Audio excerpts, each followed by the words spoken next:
Hello, everyone, and welcome to Geeky Geezers. I'm your host, Aged Boomer. This is my co-host, PaPa Pacelli. Hello, howdy, and how you doing? I'm doing good. What you sipping on? Same as last night, a Dr. Pepper Cherry Zero. Oh, that sounds delightful. It's okay. It's not something I normally would choose for myself, but we got it by accident because Netter likes Diet Dr. Pepper, and she just got the wrong Diet Dr. Pepper. And she's like, "Oh, will you drink it?" And I'm like, "Yeah, I'll drink it. Sure." Do you remember those commercials with Gene Simmons from Kiss, and he goes, "Dr. Pepper with a kiss of cherry." Remember that? I do, and I laugh because, of course, he was the headliner for Kiss. Right. And he made a point that I am a doctor because he's Dr. Love. That's right. Dr. Love. Anyway, I was just thinking though, I think somebody pointed this out on the YouTubes. I'm not sure who, but Multiverse of Madness is an acronym for mom. And as we all know, Wanda wanted to be a mom. That. We didn't bring that up last week. What do you think? There's been some pretty talk, clever, huh? There's been some talk because I guess there's one really good line in it where she talks about having lost her children and blah blah blah and this and that. You don't understand what I've been through, and Stephen Strange says you made them up out of magic, and she says, "Well, isn't that what every mother does?" Great line, and in a way, she's absolutely right. The problem is that most women, using the magic of nature, create living flesh and blood children that are real. She created a fantasy and she tortured people to do it.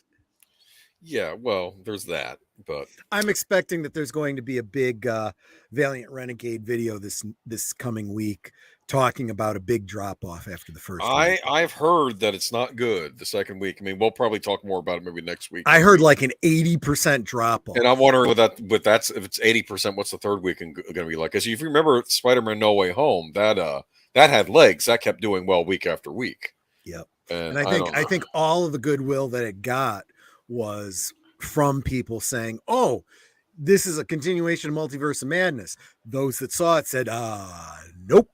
Yep.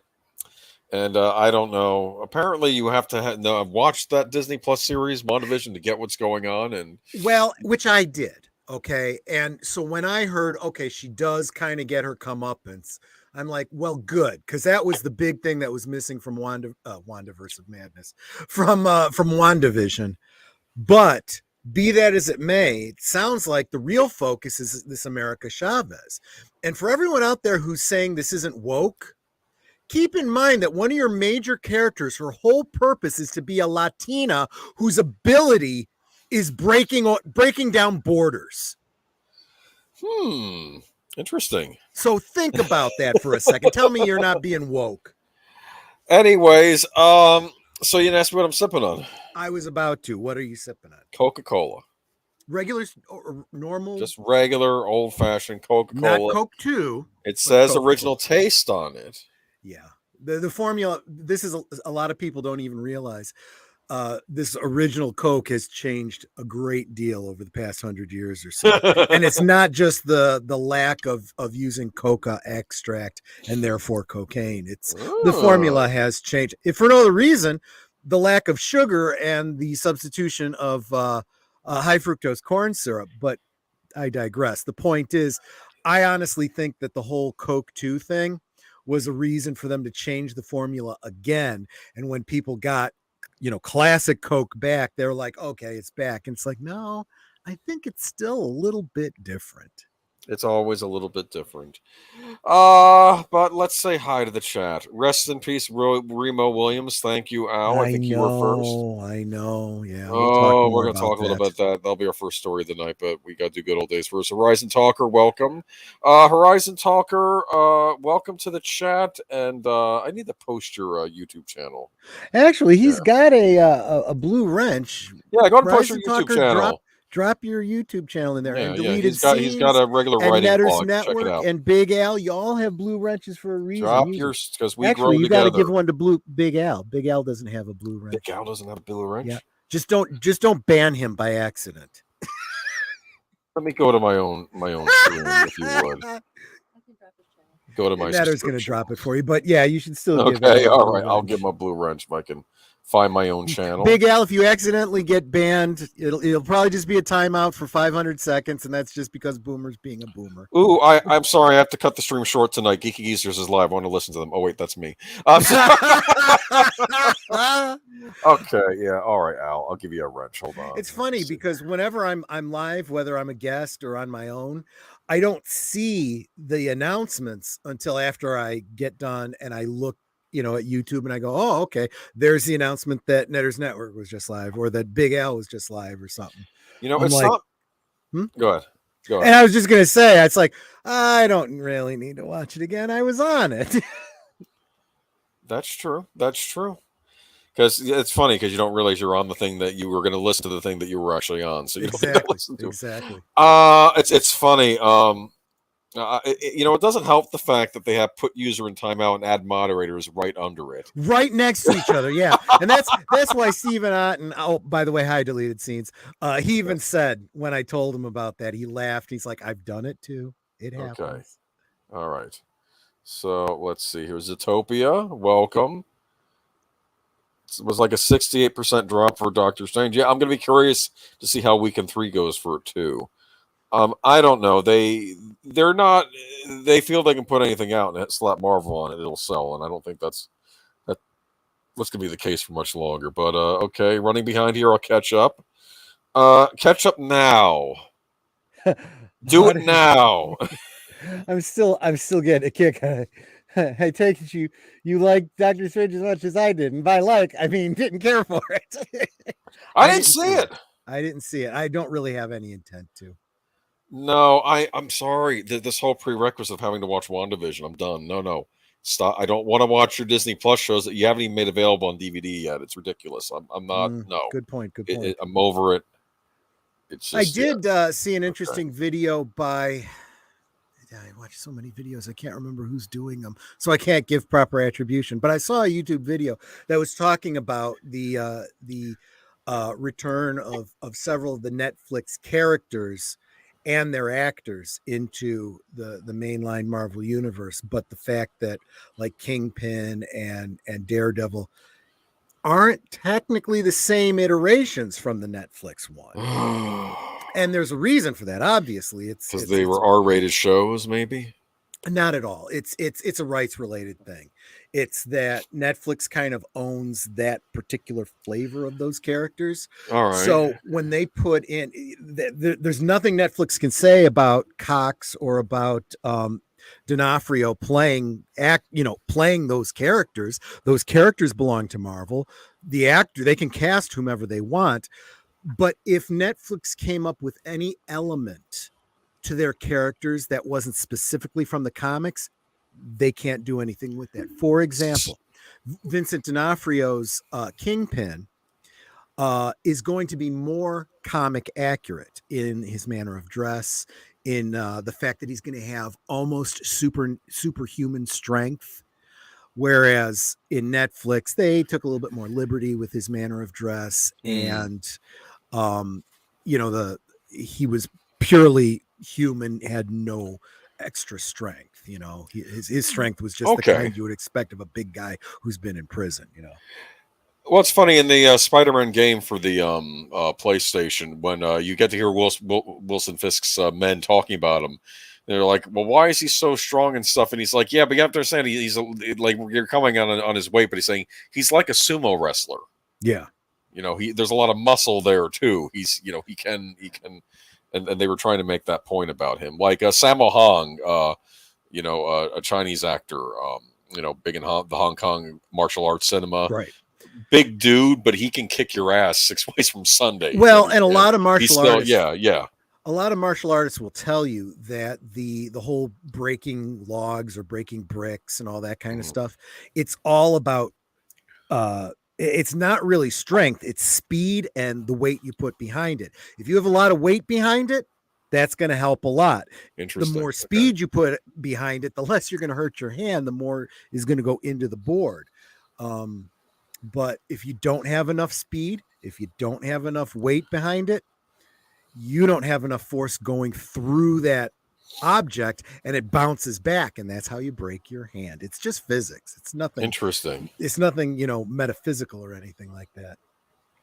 Auditor Dreads here, welcome. And yeah, I don't know. I'm gonna say this. I actually think that's not such a bad idea, using the actors people have come to know and love, even if they're playing different iterations of these characters. Something I think that maybe DC needs to listen to. It is a little bit. I don't want to say deceptive, because that sounds like a negative, and I don't mean it that way, but it's cleverly gilding the lily. I think it's giving you this is basically the same Kingpin, but for rights reasons, it's not really the same Kingpin. And you're supposed to believe that especially with this whole multiverse of madness thing, that the characters in the Netflix universe were in a separate universe. Okay, these are the same characters, but in our universe, or this, this film's 616 universe, or whatever it is. Because I remember when they weren't bringing Edward Norton back for to reprise the role of Bruce Banner, and I was thinking they went with Mark Ruffalo, and I said, if we're not going to bring Norton back, why not just go with the other guy that played Bruce Banner? In the Ang Lee version? Yeah, in the Ang Lee version. Oh, what is his name? Escaping me. I had it here a minute ago, but yeah, he would have been good. But anyway, even if he's not playing the same Banner or something Banner or something Bana. Eric Bana. Eric Bana. Yeah, Eric Bana. Yeah. I think they could have brought him back. I mean, he played it perfectly good. Because they asked for too much money. I'm not sure that's true. No, I read a whole article on it. Oh, really? That's why they didn't bring back Eric Bana? I didn't realize. Well, the fact is that Norton had more problems than just his money. He was notoriously difficult to work with. There was other behind the scenes relationship problems. Right. The whole, hey, if someone doesn't like you, they're not going to work with you. But yeah, Netter might be right. That whole Eric Bana thing might very well be he wanted too much money. And they were early on in the process back then, so they didn't have the kind of budgets that they needed for like Robert Downey Jr. later and stuff like Tobey Maguire almost lost the role of Superman because he asked for too much money, and they're like, fine, we'll get someone else. You mean Spider-Man? That's what I meant. Yeah, okay. It's like he basically had his daddy step in and talk to some higher ups for him to get his job back. I think there's nothing wrong with calling in the people to speak on your behalf. That's how it should work. But anyway, I'll say this, and even though I have soured a bit on Marvel, you want to drag me back to one of those movies. If you have D'Onofrio in there as the Kingpin, as the villain of the movie, and can bring in Daredevil as like a helper for the Tom Holland Spider-Man, that might be enough to bring me through the door, because I really like the Kingpin as a Spider-Man villain. And let me throw something else out to you and to the chat. Something I noticed, and I haven't really seen any other YouTubers talking about. We've had we've had more than two Marvel properties talking about this multiverse thing, but focusing specifically on Spider-Man No Way Home and Stephen Strange and the Multiverse of Madness. I'm sorry, Doctor Strange. Well, same thing. He worked hard for that doctorate. But Stephen's still proper name. Yes, that's true. At least I didn't say Wanda. You didn't say Mr. Strange. Okay. Right, exactly. There were two big differences in the way multiverses were portrayed. From my understanding of Multiverse of Madness, you had multiple versions of Doctor Strange, of Wanda, of other characters, but they were all played by the same actors. Yeah. Now, one could argue that's just simplicity of, well, we got Cumberbund here, so let's have him play Doctor Strange in all of his iterations. But that is a distinct difference from the Spider-Man incarnation, where you had each incarnation of Spider-Man was the different actor that played them. And at first they didn't even recognize. It's not like, it's like looking in a mirror. It's like, who are you? Well, I'm Peter Parker. You don't look like Peter Parker. I'm Peter Parker. Yeah, there was that whole thing, and they had to explain it. Yeah. There was one line I liked in that movie, how he explained out the Tom Holland Spider-Man said, "This is cool. I'd never had brothers." And he was treating them like they were brothers, That's kind of a nice way to look at it. And I think that's that's good writing, right? Yes. Because it doesn't matter in the overarching story. It doesn't matter to canon or any of that kind of stuff. But from a character standpoint, you're like, oh, that's nice. You know, That's sort of how they acted in the movie. They acted like brothers. It was funny hearing the Tobey Maguire Spider-Man interact with the Andrew Garfield one about when Andrew Garfield was feeling down about himself and him trying to perk him up. And it was interesting. Like I said, but again, now we have the Feige Marvel stuff coming in, and apparently the guy that did those Spider-Man movies, he's not going to touch any more MCU properties. I kind of don't blame him. And I'm starting to hear a lot of the behind the scenes chit chat from, some of the sources that we know that are in Hollywood. They're starting to say that a lot of these directors and writers are getting sick of trying to do anything when they're working for a franchise project. It's like the studios are so dictatorial that there's no opportunity for them to, have any creative control. And yes, as a fan, I understand there has to be like some checks and balances, but you also got to let them, like that example you just said. Oh, I never had brothers. No one's going to say, well, that's not something that Peter Parker would say or get bent out of shape about it or anything. But that's only something that could come from a good writer who's writing good dramatic characters. Yeah. Yeah, no, I know. I mean, it's always a mixed bag, isn't it? It's just like you get one good one, and then I don't know. Oh, look, there's another difference in the multiverse mechanics.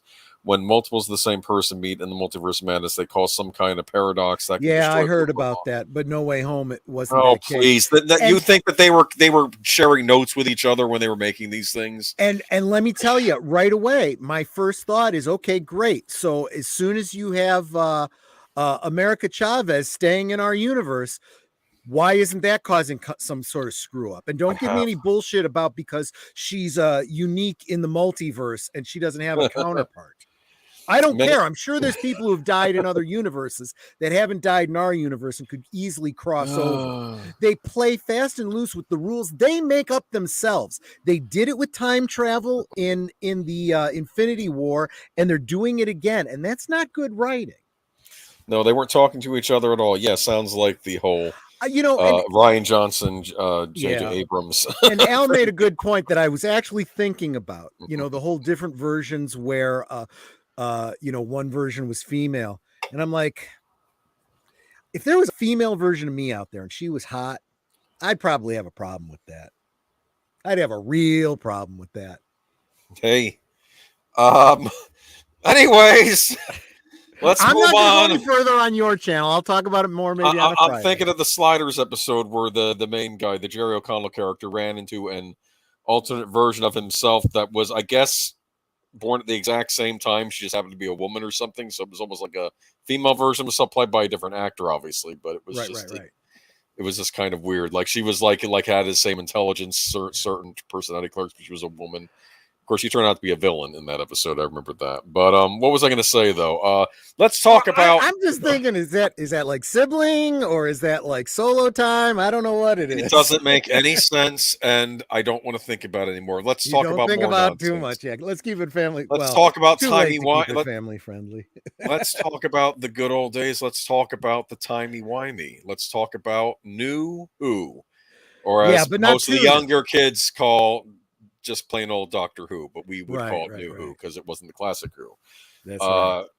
Mainly, do you remember when it was first announced that it was coming back? Of course I do. I mean, come on, you're talking to, a fan from way, way back. I was excited back in was it 96 or whatever it was when they had the Fox, TV movie. Yeah, with Paul McGann. Yeah. And I was bothered by the whole, I'm half human on my mother's side. They got rid of that. Well, they did. And it was a very easy, gloss over. He just said, or what was it? River Song said, the doctor lies, It's like, oh, okay. So you look back and it's like, well, just because he said it doesn't mean, he really was, which they could do for the timeless child. I'm just saying, but leave that aside. That's too new, Doctor Who. But 2005 saw the return of Doctor Who with Christopher Eccleston.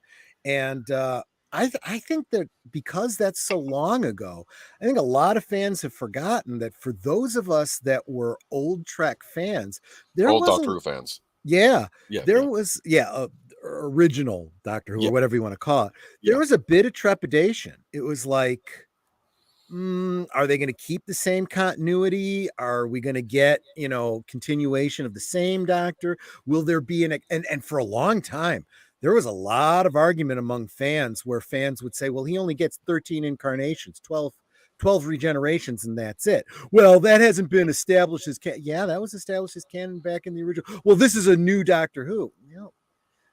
Well, as time went by, that it got harder and harder for them to make that assertion, because they kept establishing touchbacks to the old series, and bringing back Sarah Jane and all this other stuff. And it was like, wow, there is no doubt at this point that everything that was canon before is still canon now. Yeah.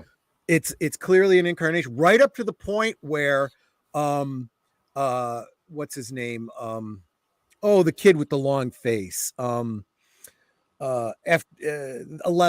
what's his name, Matt Smith. Yes. Yeah.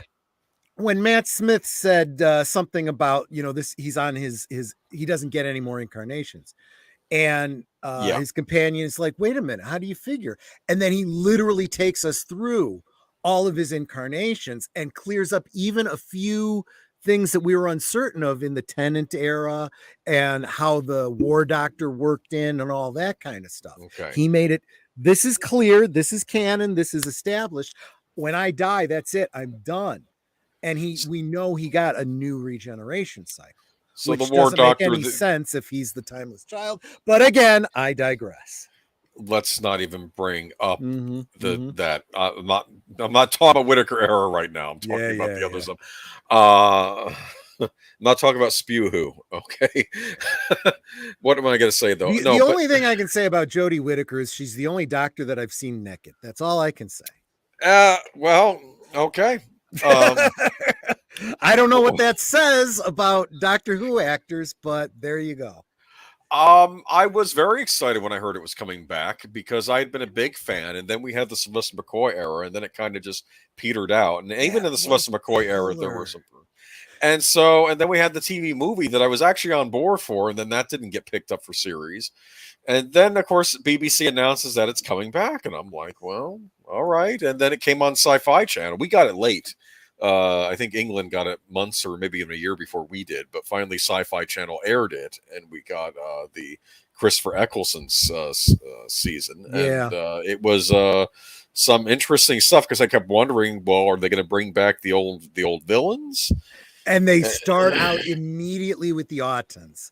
And yes. I'm like, oh man, and I don't mean Stephen Houghton. I mean the Autons. I don't want to besmirch the Autons. Yeah, exactly. Which, if you know the classic Who, they were introduced in the same episode, first episode with the Master in it. That's absolutely right. And they even had the whole opening handgun thing. And I mean, it was clearly a throwback. And I'm like, that's brilliant, I sometimes like it when they do throwbacks to some of the more obscure Doctor Who monsters. It's not always just the main ones when they bring back. Because the Autons were pretty impressive when they were introduced on the old show. They were made out of living plastic. Right. And they also, thing, yeah. It was, what was also very clever about it. I got to admit, I've talked with many British Doctor Who fans, and just asked them to explain the whole hide behind the sofa thing that comes with the Daleks, right? I never got it. I never got the cultural, fear that the Daleks seem to have for British society. But I can understand it when it comes to the Autons, because I mean, I remember a Twilight Zone episode that dealt with living mannequins. That whole idea of the uncanny valley. They look really human, but they're not human. And as they should be statues, but they move, and it's like, that's just creepy as all hell, So that I totally understood. But I also like the introduction of Christopher Eccleston. I want to say it was a little meta, because what happens after, of course, we see it from the point of view of a companion, which is always a great reintroduction. If you've never seen Doctor Who, the companion is the character insert to introduce. As she gets to know the Doctor, you get to know the Doctor. And if you were already a fan of Doctor Who and already knew who the Doctor was, you're still going to get the, hey, what happened between Paul McGann and Christopher Eccleston?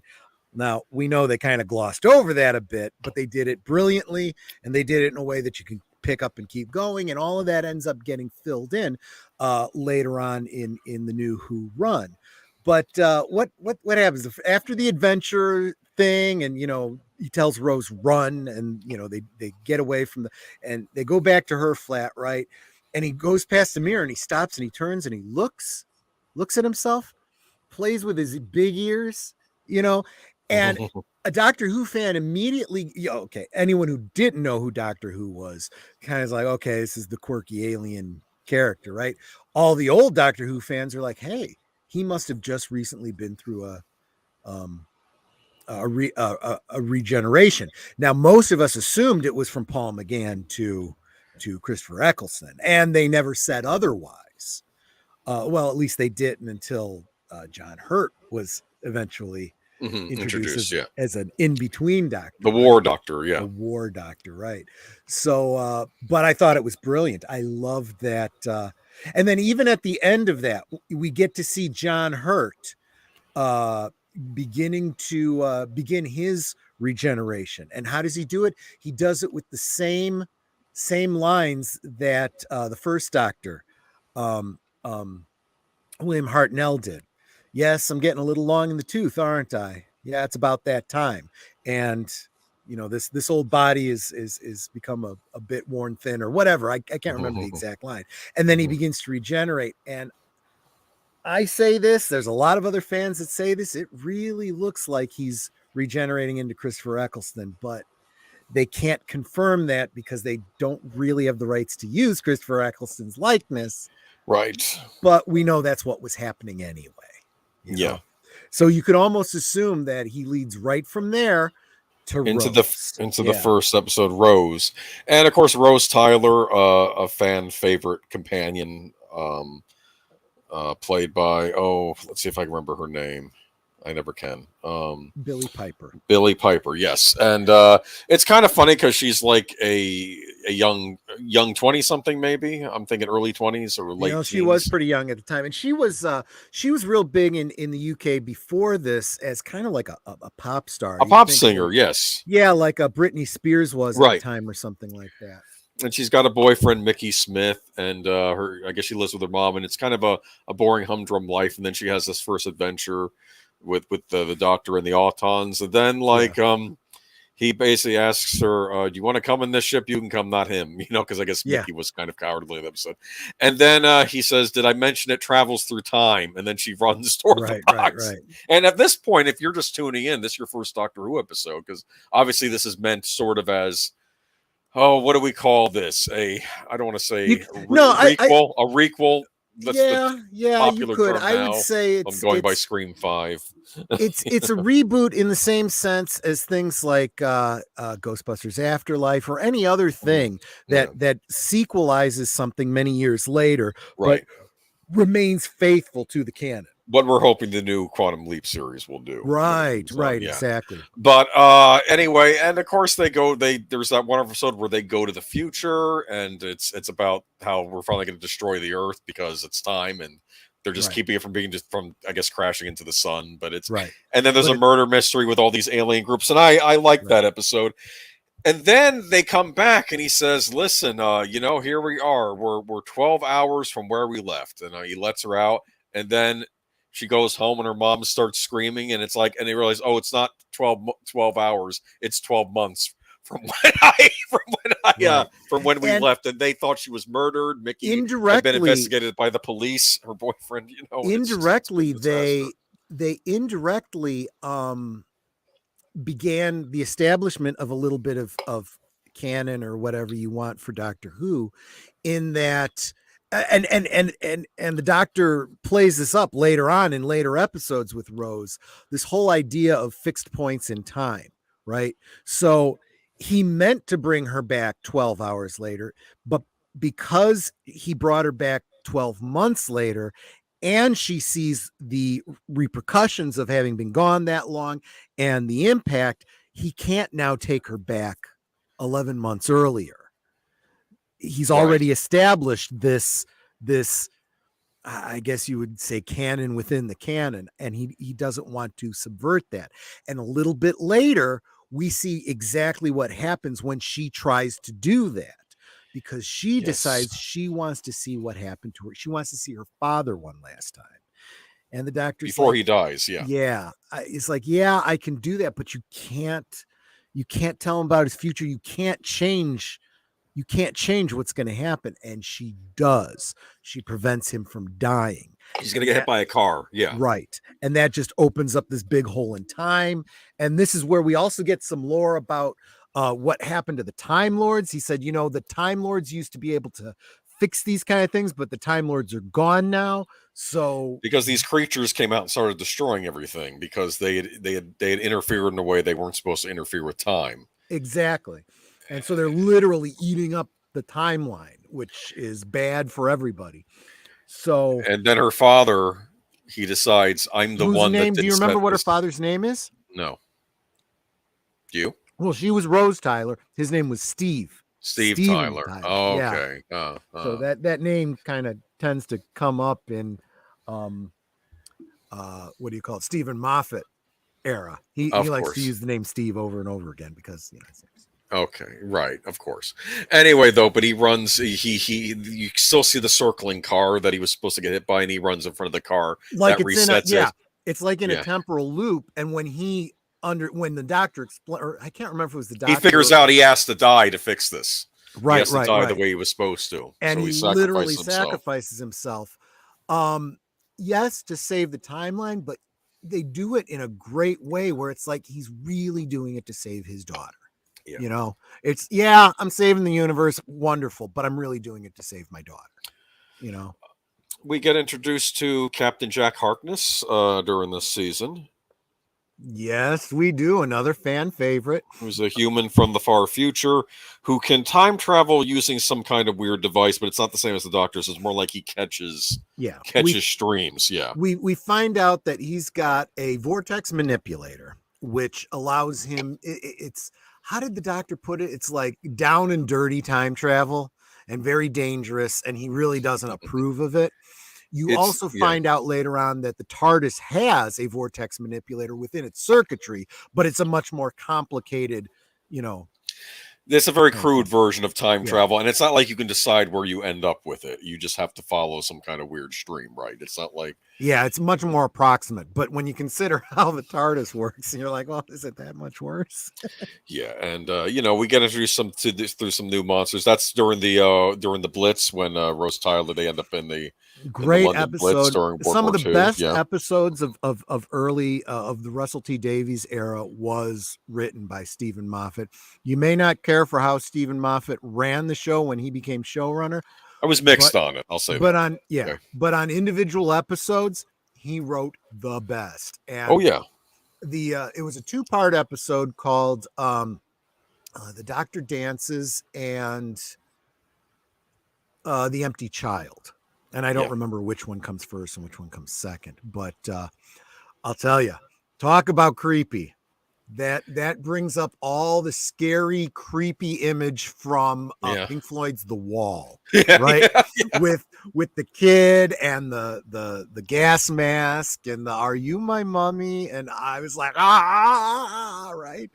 Even when you then see other people metamorphose to having their faces metamorphose into having these World War II era gas masks. It's it's creepy. And we got introduced to some other monsters, the Slitheen, which were interesting. They weren't necessarily referred to as a race, but a family from a race. Well, Slitheen was their family name. They're really their race comes from a planet called Raxacorical Fallopatorius. Why do I know that so well? How can I actually say Raxacorical Fallopatorius? Because Netter loves that word. And whenever she comes up with a fictional name or wants to name a pet or whatever, she wants to call it Raxacorical Fallopatorius. But unfortunately, because it's such a long word, it never fits in computer, spaces. So I'm like, can't you just say Rax or Raxy? No, it's got to be Raxacoricofallapatorius. So that's why I know it. Doctor Who was always good. She can pronounce it exactly. And a lot of people can't. A lot of people In can't. fact, on that particular episode, only the Doctor and Rose could pronounce it. Nobody else could. Yeah, no, that's exactly right. That's funny. Do you remember the name of Raxacoricofallapatorius's sister planet? No. Clom. Of course. I actually will say this, Doctor Who, and their great planet names always on even Classic Who. They always come up with great names for planets.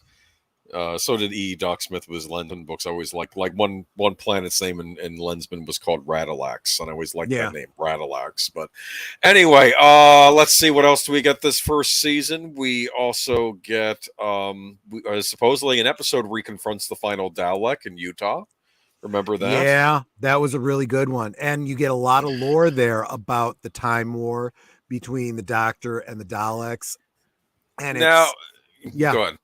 Well, I was going to say that for Doctor Who fans, thinking back on, you know, the introduction of the Daleks and Day of the Daleks and right, you know, the birth of that wasn't the name of it, but the origin of the Daleks and so forth. It all fits together really, really well. And when you start looking at like the fourth Doctor's tenure, where he was sent by the Time Lords to prevent the Daleks from coming into existence, and he goes through that whole, well, can I commit genocide and stuff like that? But that also is what leads the Daleks to, they're declaring war on us. So in a way, that's kind of where the war between the Daleks and the Time Lords start, you know?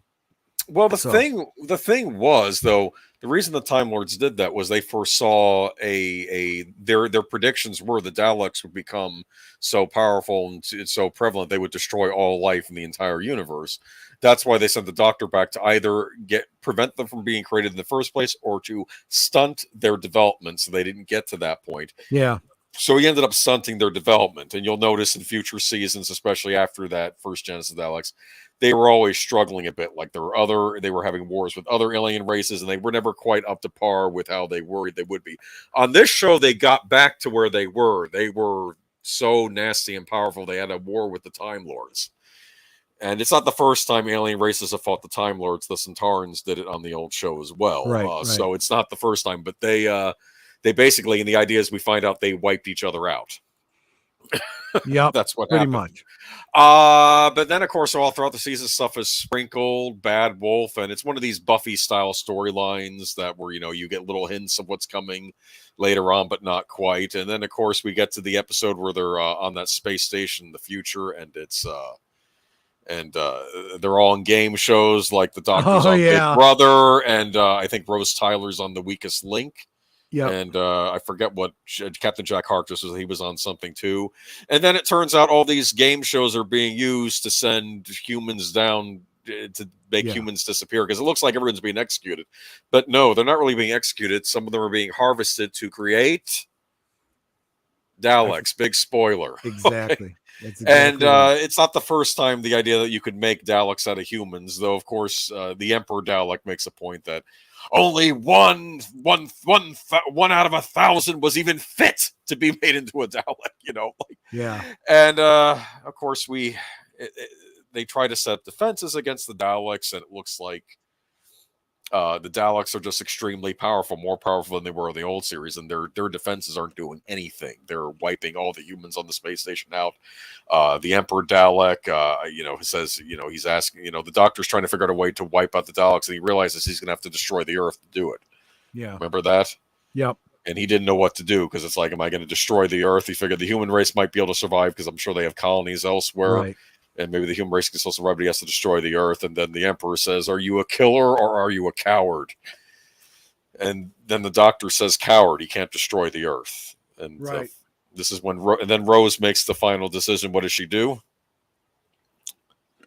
She takes the Eye of Orion into her, right? Or she goes into the Eye of Orion. The Eye of Harmony. Eye of Harmony. Okay, my mistake. Yeah. And she becomes ultra powerful and is able to control so much she's able to wipe out all the Daleks, like just by thinking about it, right? Right. But it's too much for her, and she's going to die. Yep. So and yeah, this is something that gets echoed later on with Donna Noble and the whole what's it called, the meta crisis, you know. And in this instance, the doctor's like, yeah, I can't let this happen to you, you know. So he literally takes the vortex energy from her and puts it back where it belongs, but in so doing, it's killing him. But as he points out, the difference is, you know, I can cheat death. You can't. So that's what I'm going to do. And we get the typical doctor regeneration where we get the little bit of a send off by the actor in a little meta kind of speech, you know, before he changes into David Tennant. And rest is history. Yeah, exactly. And of course, what happens? All the new fans flip out. Oh, I don't like this new doctor. Da, da, da, da, da, da. Oh, please. And all the old fans are like, oh, for crying out loud, you don't even know who this guy is yet. It's normal. We've already been through this, you know, 8 times before. Okay. And of course, he ends up becoming who is still many's favorite doctor, is David Tennant. Favorite, yeah. But that'll be a topic for another. I'll be honest, even for me, that first episode of David Tennant, you know, it was very much like the introduction of Peter Davison, where he's like unconscious and not able to do much through his first, you know, scenario and stuff. So you really don't get to know him right away. And when he's finally active and gets lines at the end of the episode, he clearly doesn't understand himself either. But then he gets like a speech where he gets to he said, I don't know this about me and I don't know that about me, but here's what I do know. And, you know, it's a really good soliloquy. And it's like, I think I'm going to like this doctor. And we ended up very much liking this doctor. Yeah. So I think solid first season. I think after that first season, we know Doctor Who was in good hands and we could keep watching it. And they did good for a long time. And, you know, yeah, so that's our retrospective, I guess, on the first series of the New Who, right? So there we go. Exactly. But hit them. Someone said hit them likes, Peep. Thank you, Auditor Dread. Yeah. And welcome to anybody I missed. I think Joshua V is here. Good evening. So we go to our first story of the night. Yeah, this is tough. Goodbye, Fred Ward. Wow. You were just watching Tremors the other week on. Yes, we were. And I almost forgot. Yeah, that's him. Because for me, Fred Ward is Remo Williams. That's where I first knew him from. Yeah. And when I shared this out, you know, as soon as you see an article like that, you got to share it on the social media. And I said, Remo Williams, The Adventure Ends. I had been praying for a sequel. When you have a title, Remo Williams' The Adventure Begins, you are expecting there to be a sequel. Yeah, well, I was expecting there to be a sequel to Buckaroo Banzai, and that didn't happen either. I know. Well, I guess we kind of got a sequel to Remo Williams in the kind of stunted TV series, but let's not even worry about that right now. Fred Ward. Yeah, I'll read from the article a little bit. Fred Ward, the erstwhile lumberjack known for playing no-nonsense men of action in such films as Remo Williams, The Adventure Begins, Tremors, and The Right Stuff, has died. He was 79. Ward died Sunday. His publicist, Ron Hoffman, announced no cause or place of death was disclosed per the family's wishes. Yes, we should respect that. The San Diego native was brought an authentic strength and gruff manner to his work. Part Cherokee, he tapped into his heritage as a union activist and Meryl Streep's workmate, Mike Nichols Silkwood, and for his turns in Errol Moore's The Dark Wind and Michael Apted's Thunderheart. Ward also portrayed a motorcycle racer in Time Rider, The Adventures of Lyle Swan. That's a mouthful. A former Vietnam tunnel rat in Ted Kotcheff's Uncommon Valor, and a rumpled cop who battles a psychotic criminal and loses his dentures in George Armitage's Miami Blues. Ward has played many heroes, each with a subtlety that removed them from the cardboard cutout figures that they could have been. The Chicago Tribune's Julia Cameron wrote in a 1985 profile of the actor. In many ways, his work, like that of Robert Duvall, can be viewed as a meditation on America's notions of masculinity.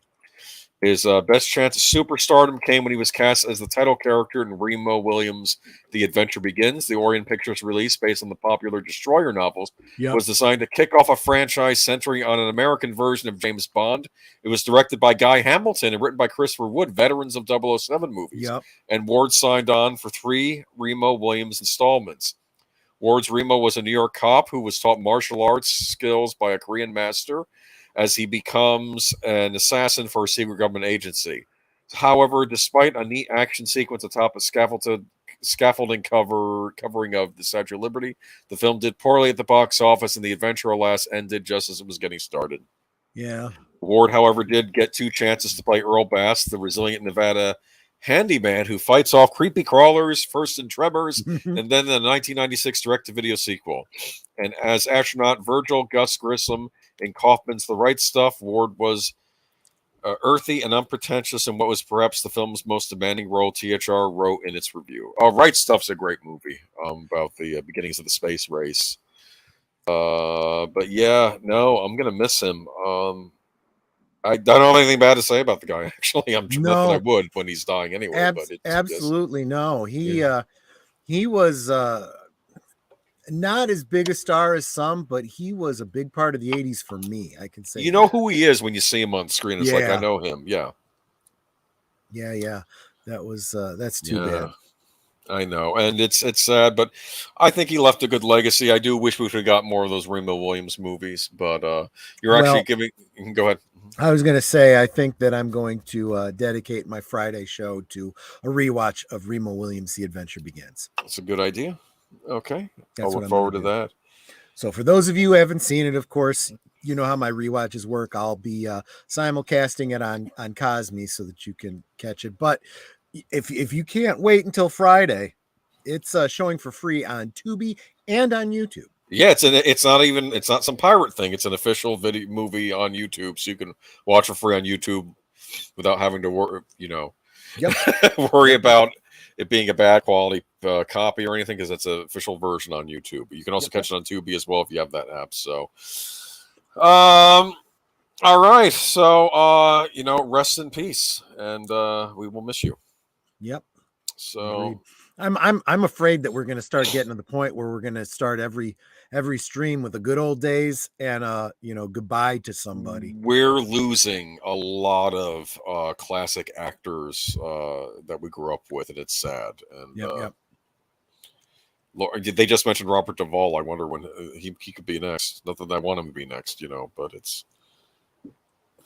That's a great choice. Deleted scene says, "Oh, you must like that movie." Gotcha. I'm even wondering if I shouldn't use that for my my Culture Fortress in a week or two. But I got to tell you, why not? You could. Yeah. Well, because didn't we come up with one, and I can't remember what it was. Tripods. But you can always save that for another time. Oh yeah, tripods can wait. I think this is a little. Yeah, you can always do that. Yeah, you can always do that later. Yep. Okay, so. Netflix first major warning shot at its woke employees with new culture memo.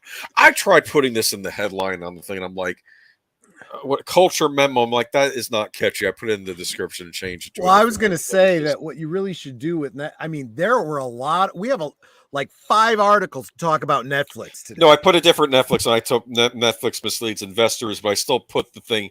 I have more room in the description, so I tried to explain it a little better.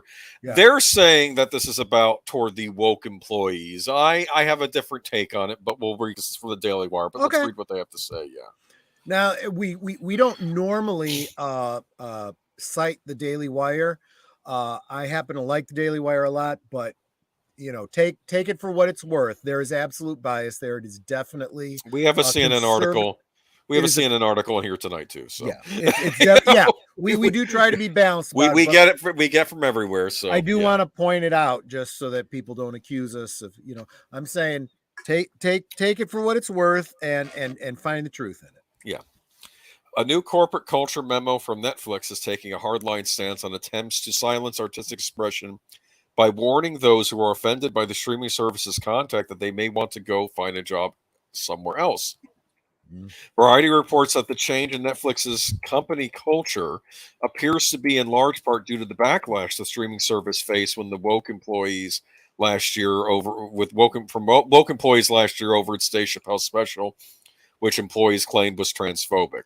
The updated Netflix culture memo includes a section called Artistic Expression that states that it will not censor specific artists or voices, even if employees consider the content harmful.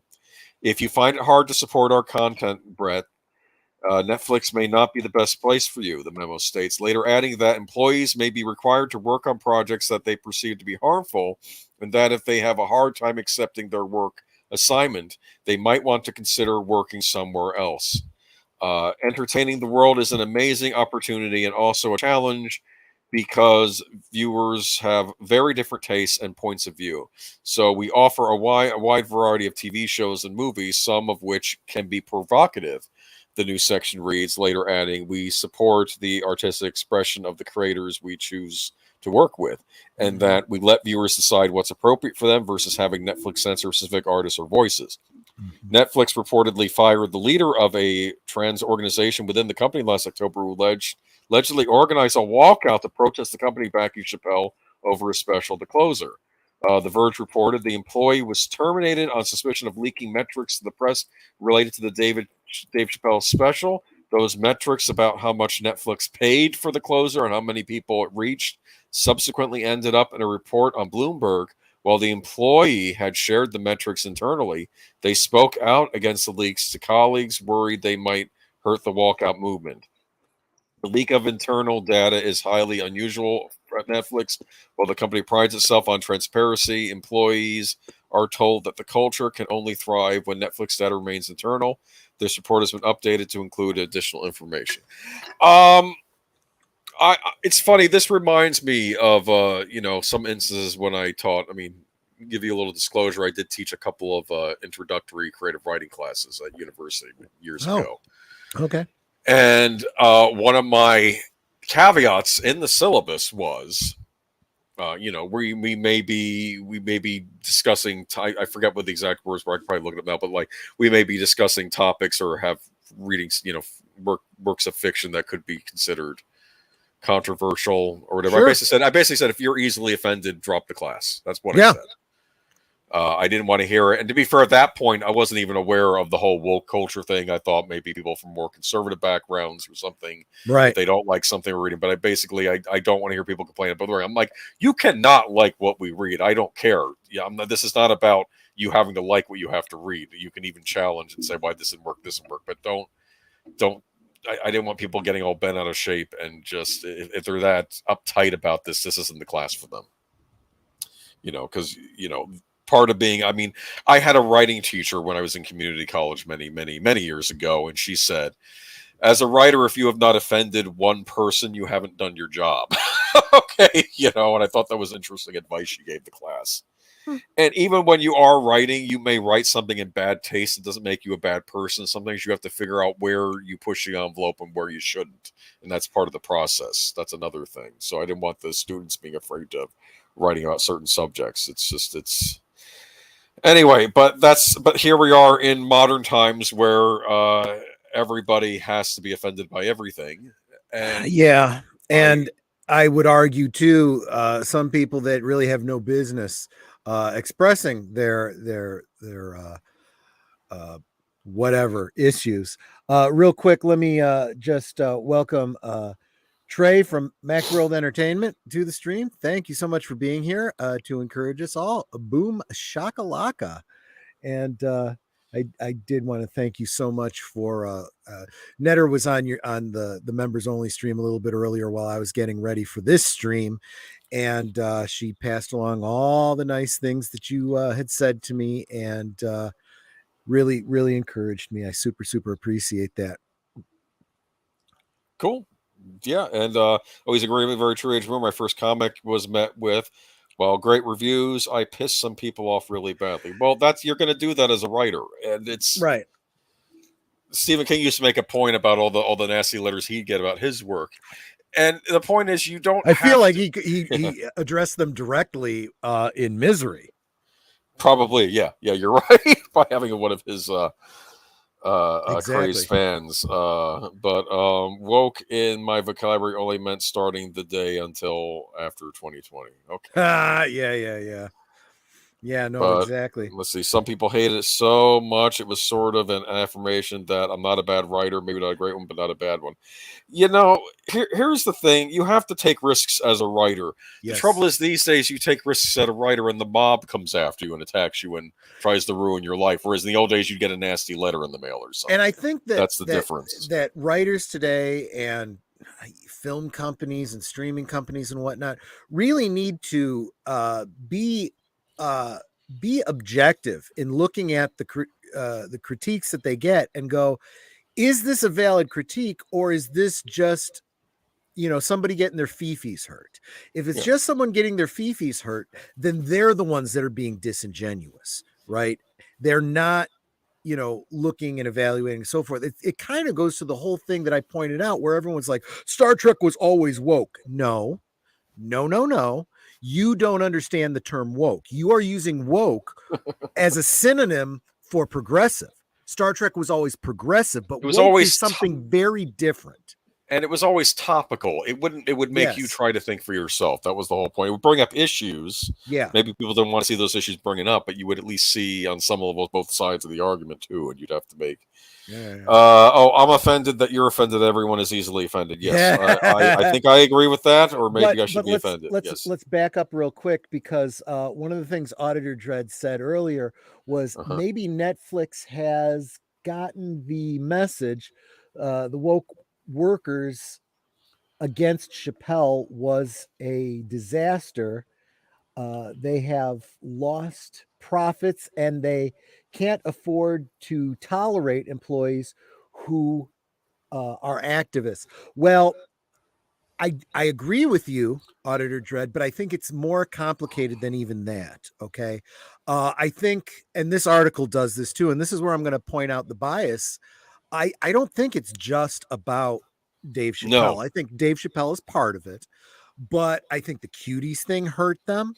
I think, and that would come from maybe more traditionally conservative leading people that didn't like cuties, obviously. But there is also a huge problem with. Okay, so you have the conservatives upset about cuties. You have we complained about that on this channel, but I don't work. At the same time, I don't work for them. So So you have the conservatives complaining about cuties. You have the Wokistanis complaining about Dave Chappelle, and regardless of where you stand politically and your opinions about these things, Netflix is having some real financial problems. And this also goes to nothing political other than there are other streaming services out there whose material Netflix used to carry, and they've lost Disney's material. They've lost 20th Century Fox's material. All these other companies that have streaming services are pulling that licensed material from Netflix to put on their own streaming service, and Netflix has nothing left.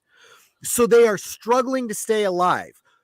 That coupled with, we're just coming off the pandemic, there are so many other financial things happening to these companies. They are over the barrel. They cannot afford to be high and mighty and say, we only care about this political group. The other political group can go fuck the hell right off. They're going, as we all said from the beginning, no, everybody's money is green. We need as many fans and as many subscribers as we can get, regardless of their political affiliation. We need to make decisions that will keep us alive as a company, or everyone will be out of work. And if this was my own channel, I would pull up the soundbite of Gary Oldman. Everyone, and that's what it comes down to. So they have no. Yes. So Auditor Dread, you're right. They know that they have no choice but to tell their employees, you do not get to dictate to us, the company, us, the shareholders, us, your bosses, what we do with our company, what political affiliations we support or choose not to support, or our decision not to support any. If you don't like it, there's the door.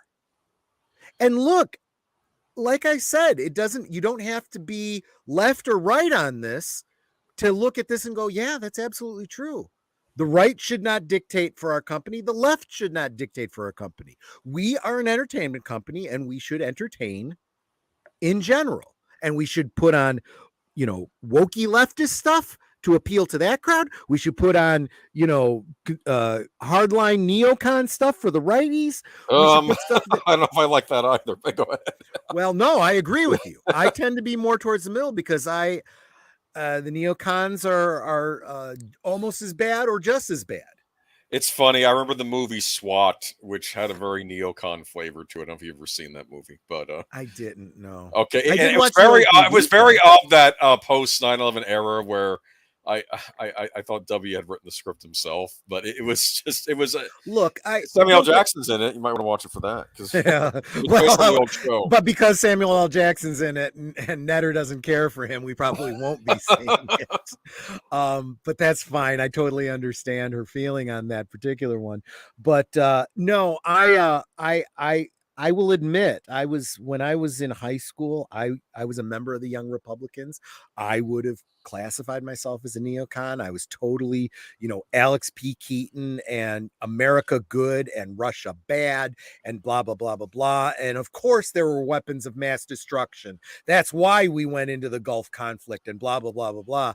And only with the wisdom of age do I look back and go, yeah, maybe America isn't always the good guys. And depending on who is in charge, sometimes there might be some false flags happening. And maybe what we condemn other countries for are exactly the same things we do. So, yeah, maybe not. Well, here's the thing. It's also the big myth that everyone is one way politically or the other way politically. Yeah. No, there are lots of gradations in between. Yep. Which many people are. And, politics can be fluid too.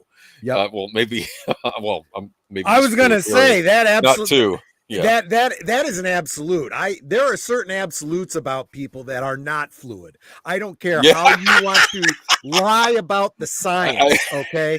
Yes, but I understand. Politics, religion, yeah, all these sacrosanct things, if they're not fluid, they really ought to be.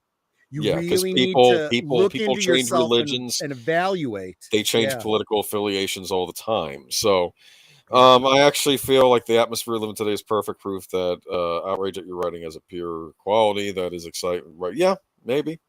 Yeah. But I was going to make a point, though. Let's go to the other article next. Hold on. There's another. We got a lot to talk about with Netflix. Let's keep it going. Yeah. But basically, they don't need people within their own company sabotaging the company, even if they think the cause is righteous, because they are hurting right now financially. But let's go to the next article here.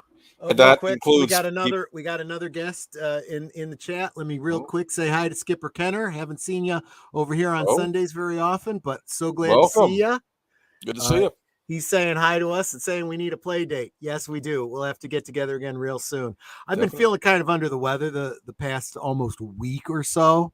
So give me some time and I was even telling Boomer this in the green room. I've just been, even though I'm sleeping full nights, sometimes as much as 12 hours, I've just been exhausted. I don't know what's up with me. So I don't know. Anyway, sorry, got off on a play date. You gonna drag out the old Pong plug-in TV.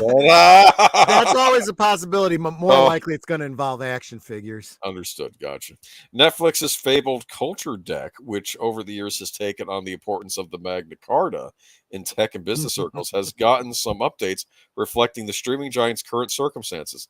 The document, which is based on a PowerPoint deck created by co-founder and CEO Reed Hastings, lays out precepts guiding employee priorities and the company's overall approach. It has been posted publicly for years, revised at various intervals, and viewed more than 20 million times. Its section headings, highly aligned, loosely coupled, disagree, then commit, echo some of the pillars of the company's uniquely articulated culture. Hastings elaborated on many of those tenets back in his 2020 book, No Rules Rules.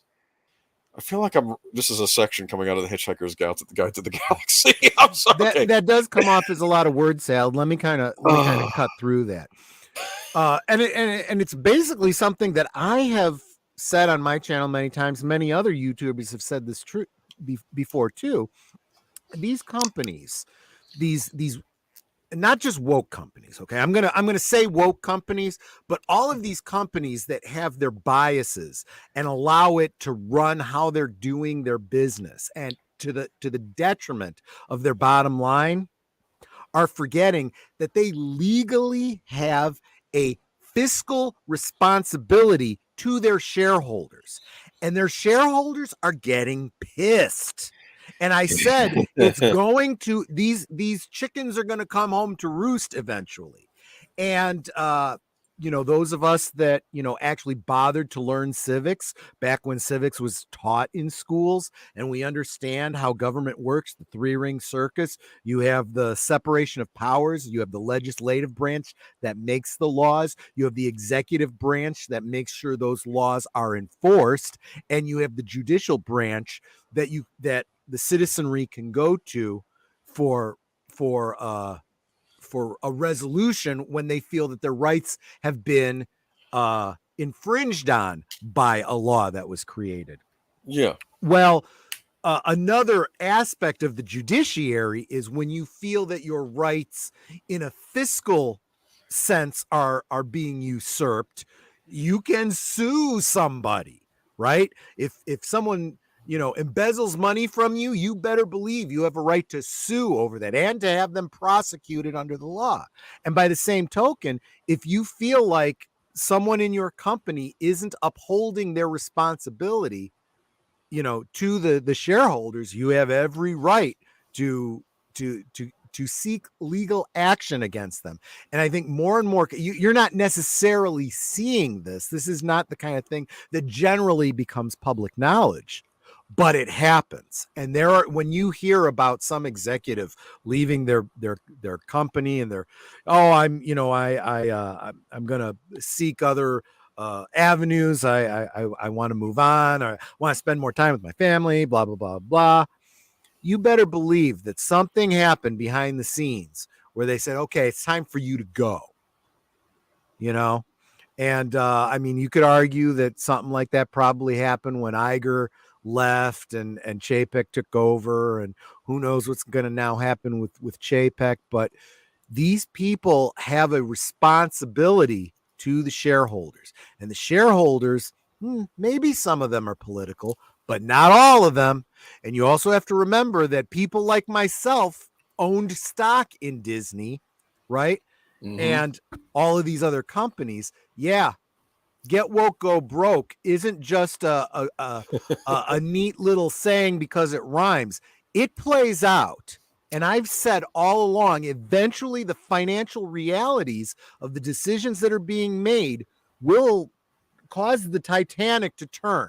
Maybe it takes a long time because it's a long boat with a short pin, but it will happen inevitably. Well, it feels like we have a bunch of Titanics, and some are going to be are turning sooner than others. That's sort of what this is looking like. But in a section called Judgment, a new bullet point is phrased in the imperative tense. You spend our members' money wisely. At a current level estimate at $20 billion in 2022, Netflix content spending is under harsh scrutiny after the company posted its first subscriber declines in more than a decade in the first quarter and indicated more losses in the current quarter. More than 2/3 of its market value has vanished over the past 6 months. While the company is unlikely to radically slash its spending, management has signaled a new commitment to trimming the fat in some shows, and employees have already been cut loose in that as that process begins. I'm looking at what HBO Max is doing. You have Zaslav going over there, and it looks like he's coming into reform. Looks like Netflix is doing the opposite from the sound. Like they're still spending like crazy and they're losing subscribers like mad. Whereas I think HBO is actually gaining subscribers on the Max service. I could be wrong, but and I would argue, again, taking it out of the political realm and bringing it into the more middle of the road reality realm. When they talk about fiscal responsibility, it's not just the woke, it's not just the political, ideologies. It's also things as simple as, how much money does it cost to make a film, right? And are the people involved being fiscally responsible and making those dollars go as far as they can? I've heard plenty of stories. I love the ones that I've heard from like well, Cameron has talked about this, and just a lot of other people that I follow who have said, yeah, I've seen many times where a director will go, we'll just fix it in post. Do you know how much it costs to fix something in post when one more take or just changing a camera angle can make all the difference? Yeah. I don't even remember who it was. You can't fix everything. That's something. If you say, I remember in film, like I know at film schools, if some student says, oh, we're going to fix it in post, you'll get yelled at, because you don't want to have that attitude. You want to get it right when you're shooting, not fixing it. I can't remember what movie it was that someone was on, and there was something wrong with the shot where the angle of the camera was picking up somebody who was not supposed to be in shot, and it was someone, a crew member or something like that. And he goes, forget it. We'll fix it in post. and one of the producers was on set, and he said, hold on a second. And he walks over and he takes the camera from the cameraman and moves it by, 20 degrees, and says, shoot the shot again. I just saved this production like $10 million. Yeah, it's ridiculous. No, you want to get things right from the get-go, and fixing in post is what you do when you didn't realize the mistake and you have to fix it afterwards. If you realize it during the shooting, you fix it there. There was another shot that I heard about, and I think it was from a horror movie, that involved a shot where a girl was in a bubble bath, and they had this very big, expensive machine that had like 3 or 4 guys that were technicians the machine made the bubbles for the bubble bath. Yeah. And the machine broke down, and the guys were going, we can't get the shot without this machine. And the director was like, what do you mean? Do you have the solution that makes the bubbles? Yeah, pour it in. And he got on his hands and knees and got the guys that were the technicians to agitate the water to make the bubbles, and goes, okay, we're going to get the shot. It's like, it's bubbles. We don't need a big expensive machine to do it.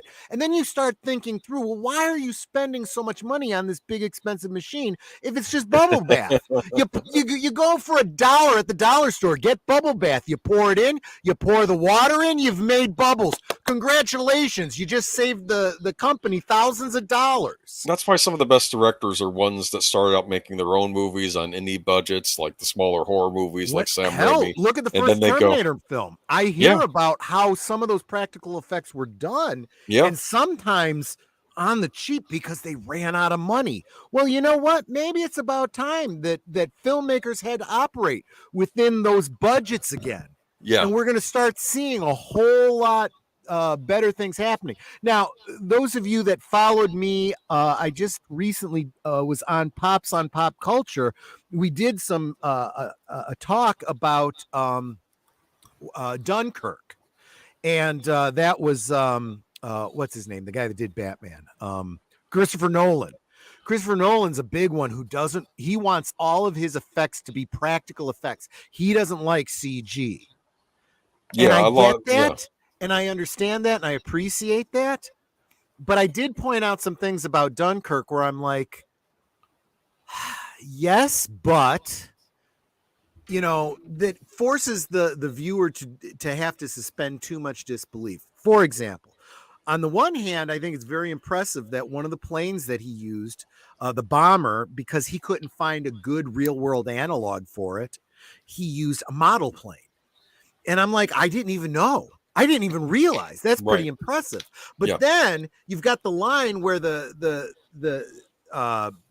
officer says, look, there's 10,000 people on the beach. And the next scene, you're looking at the beach and you're going, where the hell are these 10,000 people he's talking about? There's like 300 at tops, It's like, if you are not going to get all those extras together, then you better, by God, get the CG and do it. And sure enough, there were some shots where they had like cardboard cutouts of, people in the background.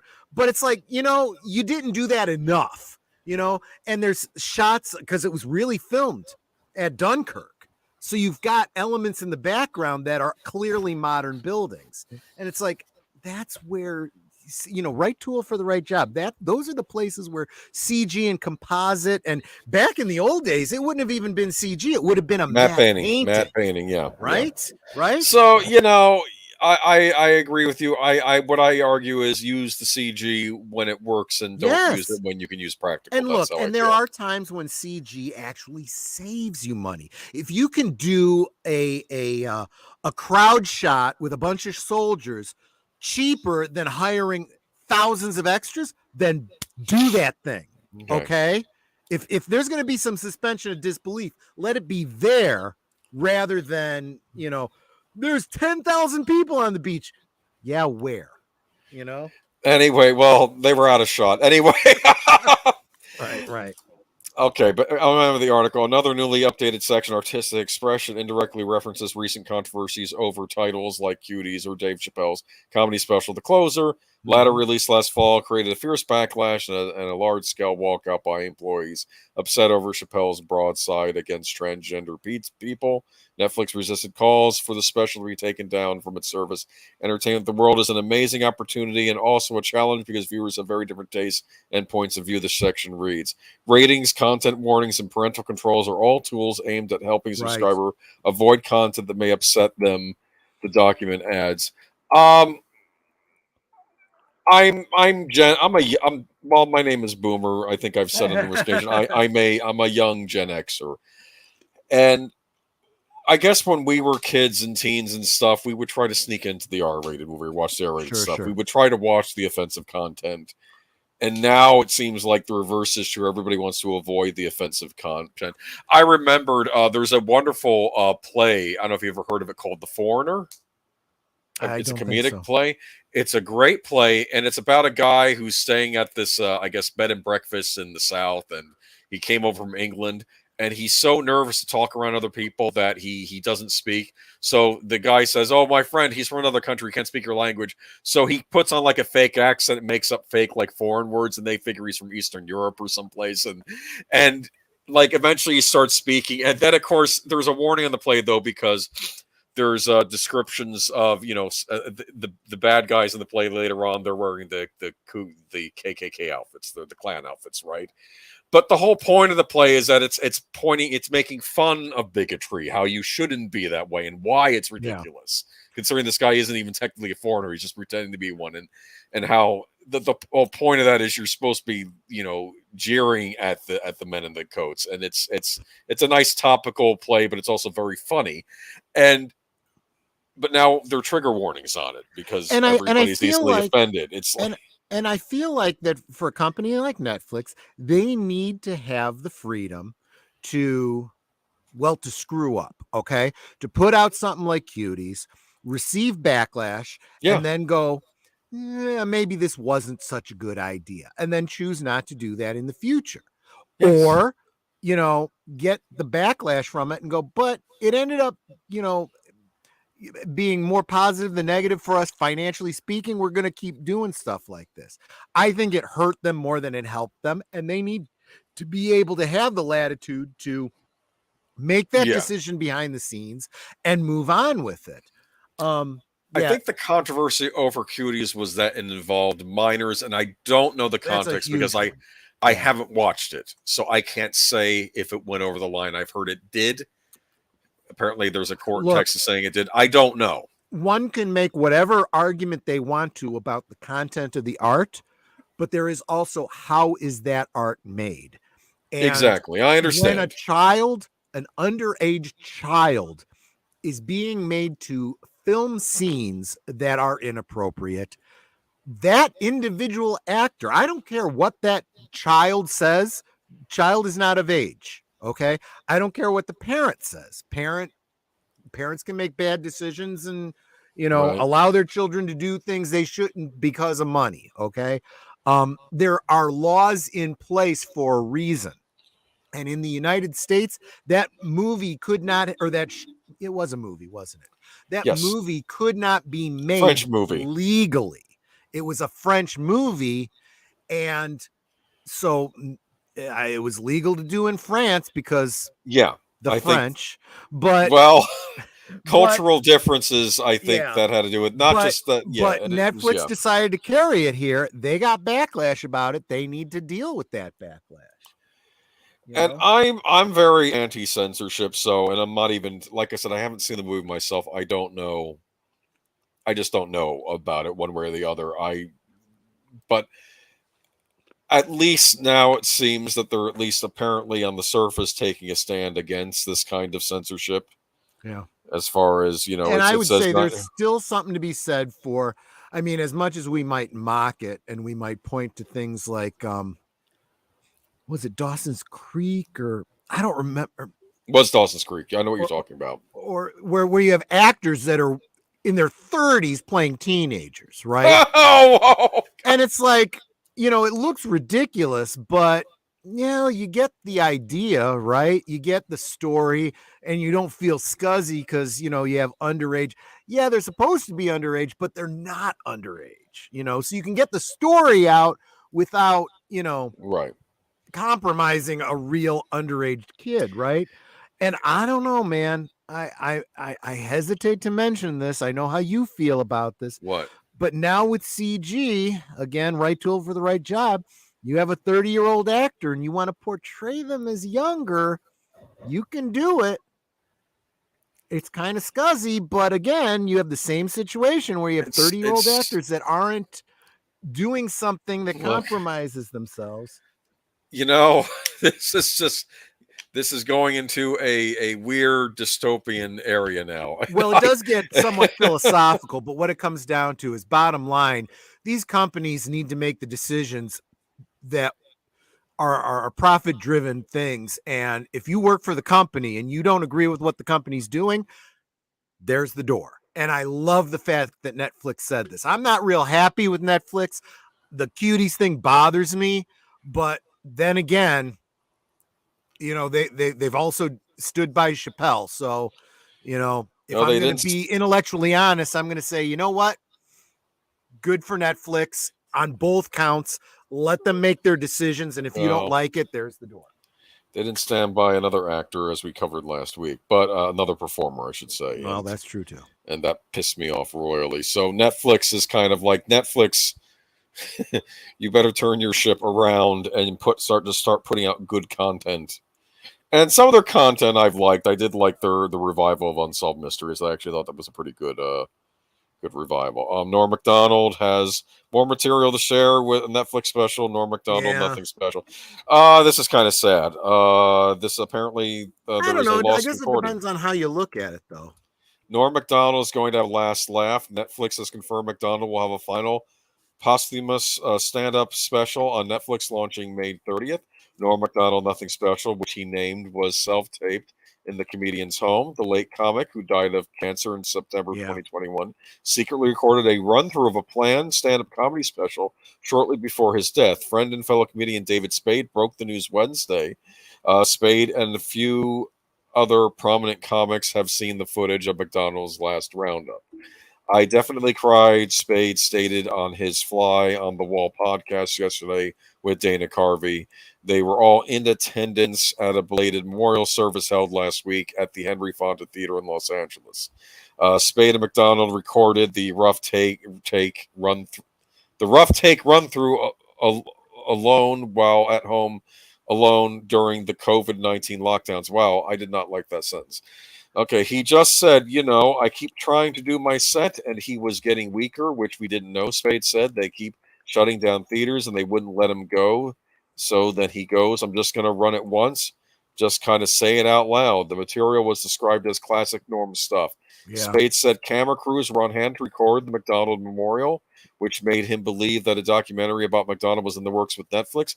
McDonald previously hosted a talk show on the streamer. Norm worked so hard on a new hour of material and wanted to be seen. While this version of Nothing Special was not originally meant to be the final product, pandemic restrictions prevented him from filming in front of an audience. We want to make sure his fans see this very funny hour He left this gift for all of us, said Lori Jo Hoekstra, Norma's longtime producing partner and executive producer of Norm Macdonald Nothing Special. So yeah, it's kind of neat that this exists. Actually, I think this is yeah. and this is why you say it's sad, I say it's bittersweet. It's Okay. sad that he's gone, but I'm glad to see this happening. Do you think he knew that he may not survive the stand-up routine, and that's why he had that special film? I think he knew for a long time that he wasn't guaranteed another day. That this was a contingency just in case. I think a lot of what he did towards the end was under the auspices of, I may or may not finish this. Yeah. Let's record it. If I get to do it in a more outside of the house, better, but at least this exists. I think that's what happened here. So good on him for thinking of his fans, even in his last days. Honestly, that I think that speaks to all of us. I think all of us need to realize that even if you're in great health and you're young, anything can happen at any time. You are not guaranteed another day. So live every day like it's your last, because it might be. And I'm not saying that to be a black pill. I'm just being a realist. You know what's funny? I've been watching that show Tokyo Vice on HBO, and it's about a real life reporter. His last name is Adelstein, and he made a point that he did a TED talk on being in Tokyo and doing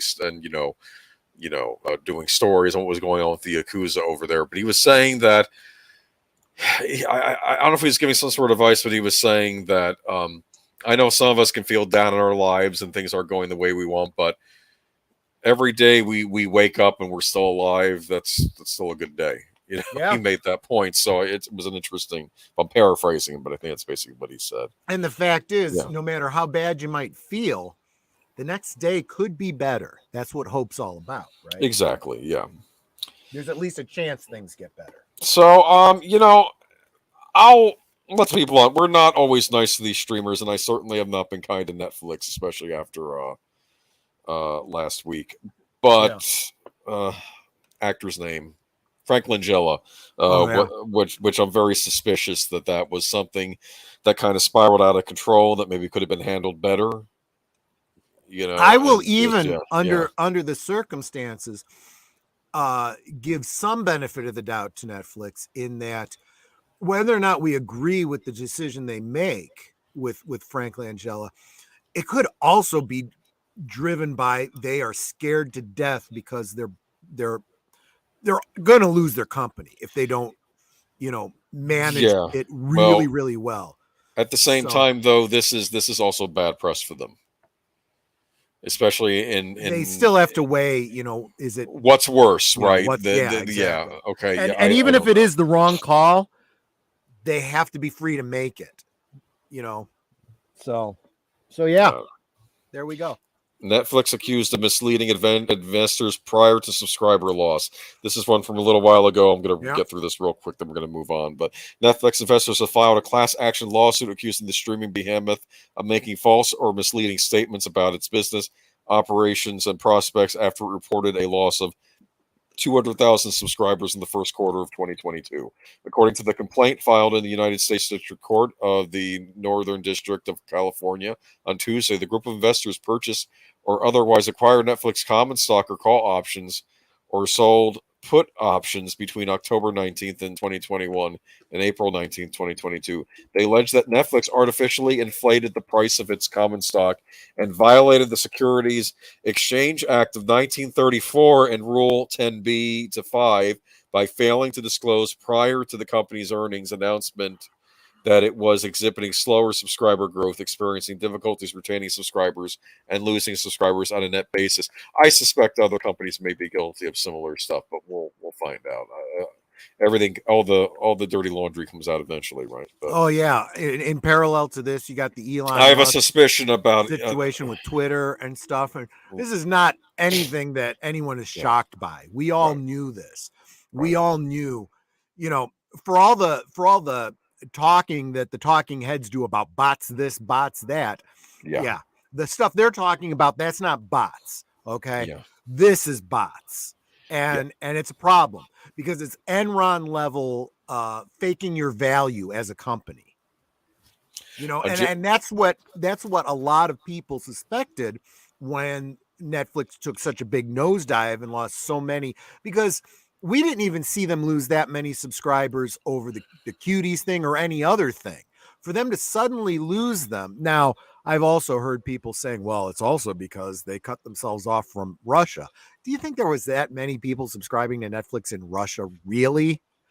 I think that a lot of it was something happened where they had to drop the fake subscribers, and when that happened, it was like, uh-oh.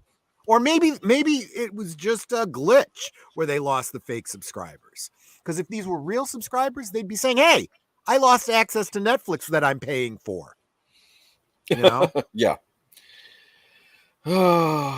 On January 20th, Netflix reported that it slightly over forecasted paid net ads in quarter four, adding 8.3 million subscribers compared to its 8.5 million forecast. In addition, the company executives forecasted at the time that they expected to add 2.5 million net subscribers during the first quarter of 2022, below the 4 million net ads the prior year period, despite healthy retention and engagement on the platform. The announcement caused shares to tumble 21.7% to $397.50 per share at the close trading of January 21st, according to filming. Stock later fell over 35%. That's a big tumble to 226. This company's bleeding. Yeah. And like I said, I don't think that's live subscribers. I think that's the bots going away.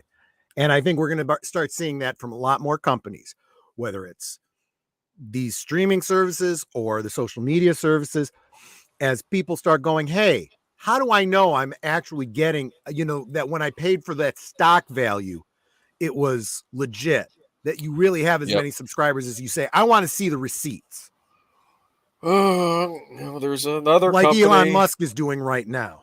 Yeah, and there's another company which we talked about a while back that likes to burn the receipts, but right? Well, and that's the kind of stuff that really comes back to hurt them when the stock prices, start going, or the people buying the stock start going, really? Well, that's a shame. I was going to invest in you, but if I have no faith in you, then I'm not investing. And suddenly, stock shares start dropping and dropping and dropping, and yeah, things get bad. But greed, for lack of a better word, is a good thing. As long as you're not illegally ripping off your investors. Right? Well, because that's part of greed, right? I mean, yeah. You can try, but you might get caught, and then you lose everything. Maybe just making a good product that people want to buy, and it will add subscribers to your service. It's really what it comes down to, and it keeps coming up. It's the whole the laws of supply and demand, right? You try to subvert it. In the short term, it might work out for you. In the long term, you're going to end your business. The investors are seeking compensation for all damage sustained, including interest, and for all attorney and court fees that will be incurred by taking the case to trial. A spokesperson for Netflix declined to comment. You don't say. All right. Moving on to another company I'm shocked. Well, not that shocked. Moving on to another company that we all know is clean as a whistle, Disney. Here we go. Okay, Disney. Disney shares slip after earnings report as COVID closures take its toll on parks in Asia. Now, we've talked previously about Disney and Asia and the problem it's going to have, and how a lot of other companies are starting to divest themselves from Asia. Okay, wisely so. Let's not paraphrase. We're not talking about Singapore or Japan. We're talking about another country. All right, Asia's a big place. That's true. They're not wanting to say what country. Okay. You mean like Russia? Because Russia's in Asia too. Of course. Just saying. Yeah, we're talking about China. I don't care what company it is. We could put a fine point on it, but what it really comes down to is, and it was true when I said it about China, it's true with any country. Disney is an American company, and if they want to cater to another country, they're trying to serve two masters, and it's probably not going to work out too well for them. It hasn't worked out with China. It hasn't worked out with Russia. It hasn't worked out with, well, we'll see what company this is. But what it comes down to is they're hurting because COVID's mostly over here from a business point of view.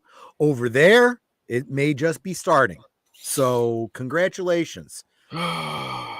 Disney reported stronger than expected growth in streaming subscribers across all of its media platforms, but its shares fell after hours. These are the talking points, okay? Yep. Disney reported that total Disney Plus subscribers rose to 137.7 million during the fiscal second quarter, higher than the 135 million analysts had forecast, according to Street Account. Funny how no one has still seen WandaVision. I'm sorry.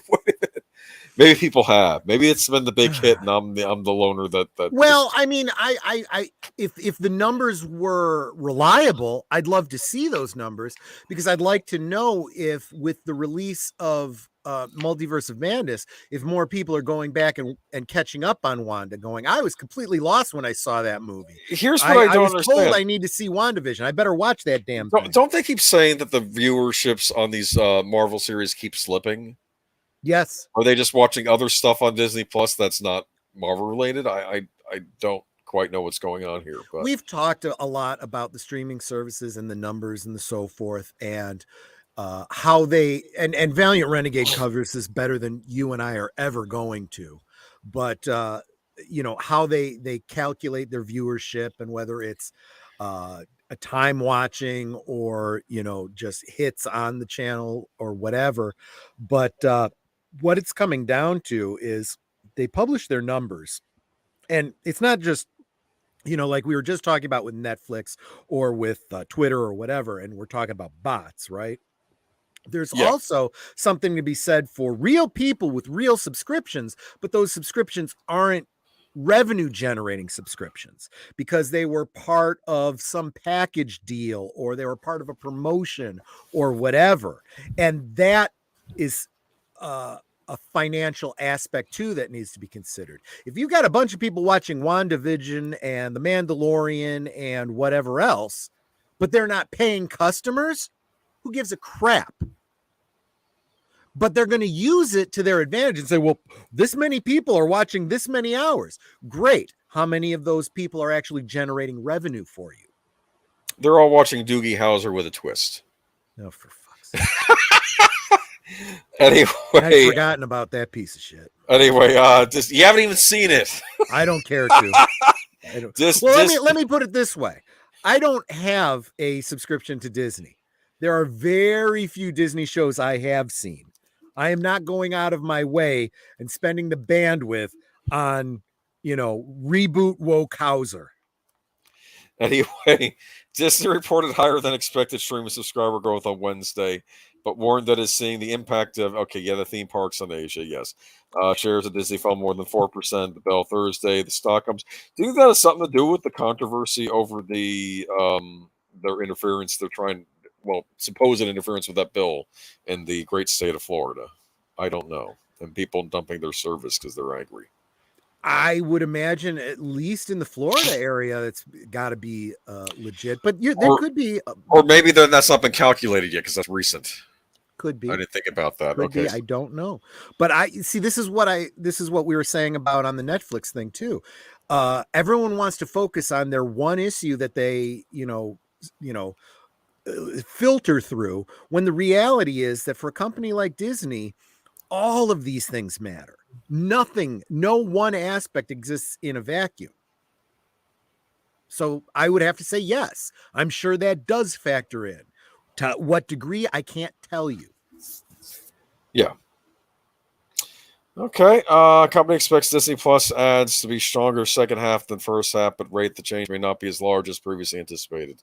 CFO Christy McCarthy said during the company's earnings on Wednesday.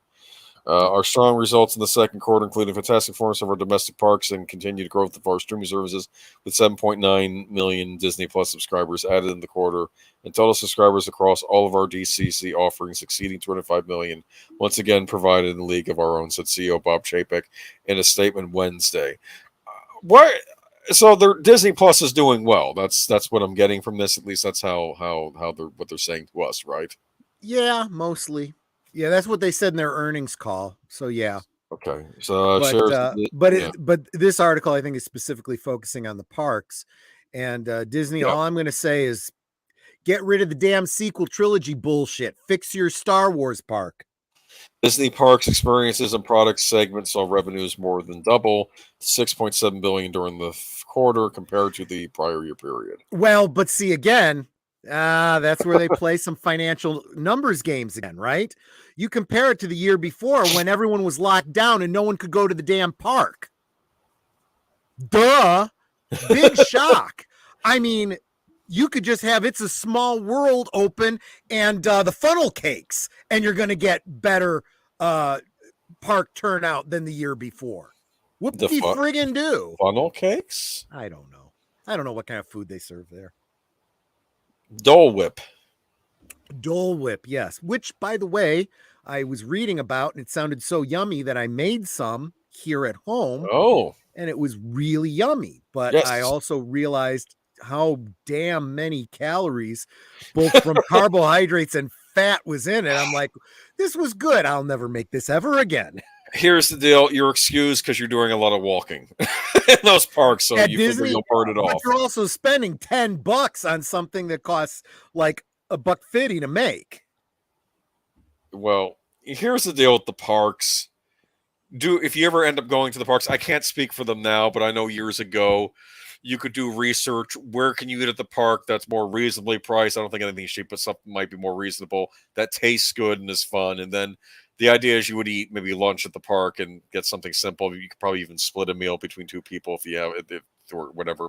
And then after the park, you can go to one of the restaurants in downtown Disney, which are little nicer and more. I do have to acknowledge. I do have to acknowledge Auditor Dread keeping Bumblechucks alive. I am going to disagree a little bit, though. I mean, you're probably right. Disney is run by a bunch of Bumblechucks, but I think the outside influences and some of their lower ranks are the real Bumblechucks that they need to deal with. I'd say also a lot of the people that they've gotten rid of. But I did want to thank you for keeping that phrase alive and let you know that I actually have been using that. Maybe not so much on my Friday streams and whatnot, but oftentimes in social medias where I don't want to use strong language because I just want to get my comment out there. I have been using that phrase. Yeah. Interesting. Additionally, not all of its international parks have been open full-time during last quarter. While Paris Disneyland is celebrating its 30th anniversary, Shanghai Disneyland and Hong Kong Disneyland each experienced temporary closures due to COVID spikes. And while kidding. Shocker. And while the Hong Kong location reopened April 21st, Shanghai remains closed. Isn't everything in Shanghai closed at the moment? I've heard some horror stories coming out of that part of the world, but horrific stories coming out of there. Yeah, it's bad. McCarthy noted that overall parks, experiences, and consumer product segments operating income in the current quarter could see a $350 million impact because of these closures in Asia. All right, so that's not good. Yeah. But I would argue this is another wake-up call for don't hang your bottom line on foreign countries. Focus on your constituents. Focus here in the United States, and anything you make over there is gravy. If you decide to make that your focus, you put yourself in this kind of a situation. There was a fascinating story. I want to say it was on Defunct Land, but it could have been on a different channel, about how Euro Disneyland, basically Disneyland, France, had a kind of a disastrous reception in the home country at first. It was, well, unless you're talking about a different video, it was Defunct Land. And they were talking, and they were talking about the creation of the Jules Verne ride and how that really boosted the park because, of course, Jules Verne in France is a national hero, great writer. And they made it a ride honoring him, and then the French really accepted the park after that. Yeah, it was a lot of political aspects to it because they saw it as being an American thing, and you're right, they needed to upplay the French nationalism to some degree. And honestly, I don't necessarily see that as a bad thing. I think if you're going to open up your Disney park, especially a park that centers around it's a small world after all, right? Well, if you're going to open in France or Shanghai or wherever, you're going to want to bring some flavor of that country into it, right? Maybe have aspects where you can share, other countries, like in It's a Small World and the international and stuff like that. But yeah, you absolutely should honor the country that you're in. Yeah, that makes perfect And sense. I want to say they screwed up at first, but then they did right. And then, of course, I hear that the ride is not in as good shape now because they basically turned it, I think, for a period into a Star Wars ride. Which, what are you doing?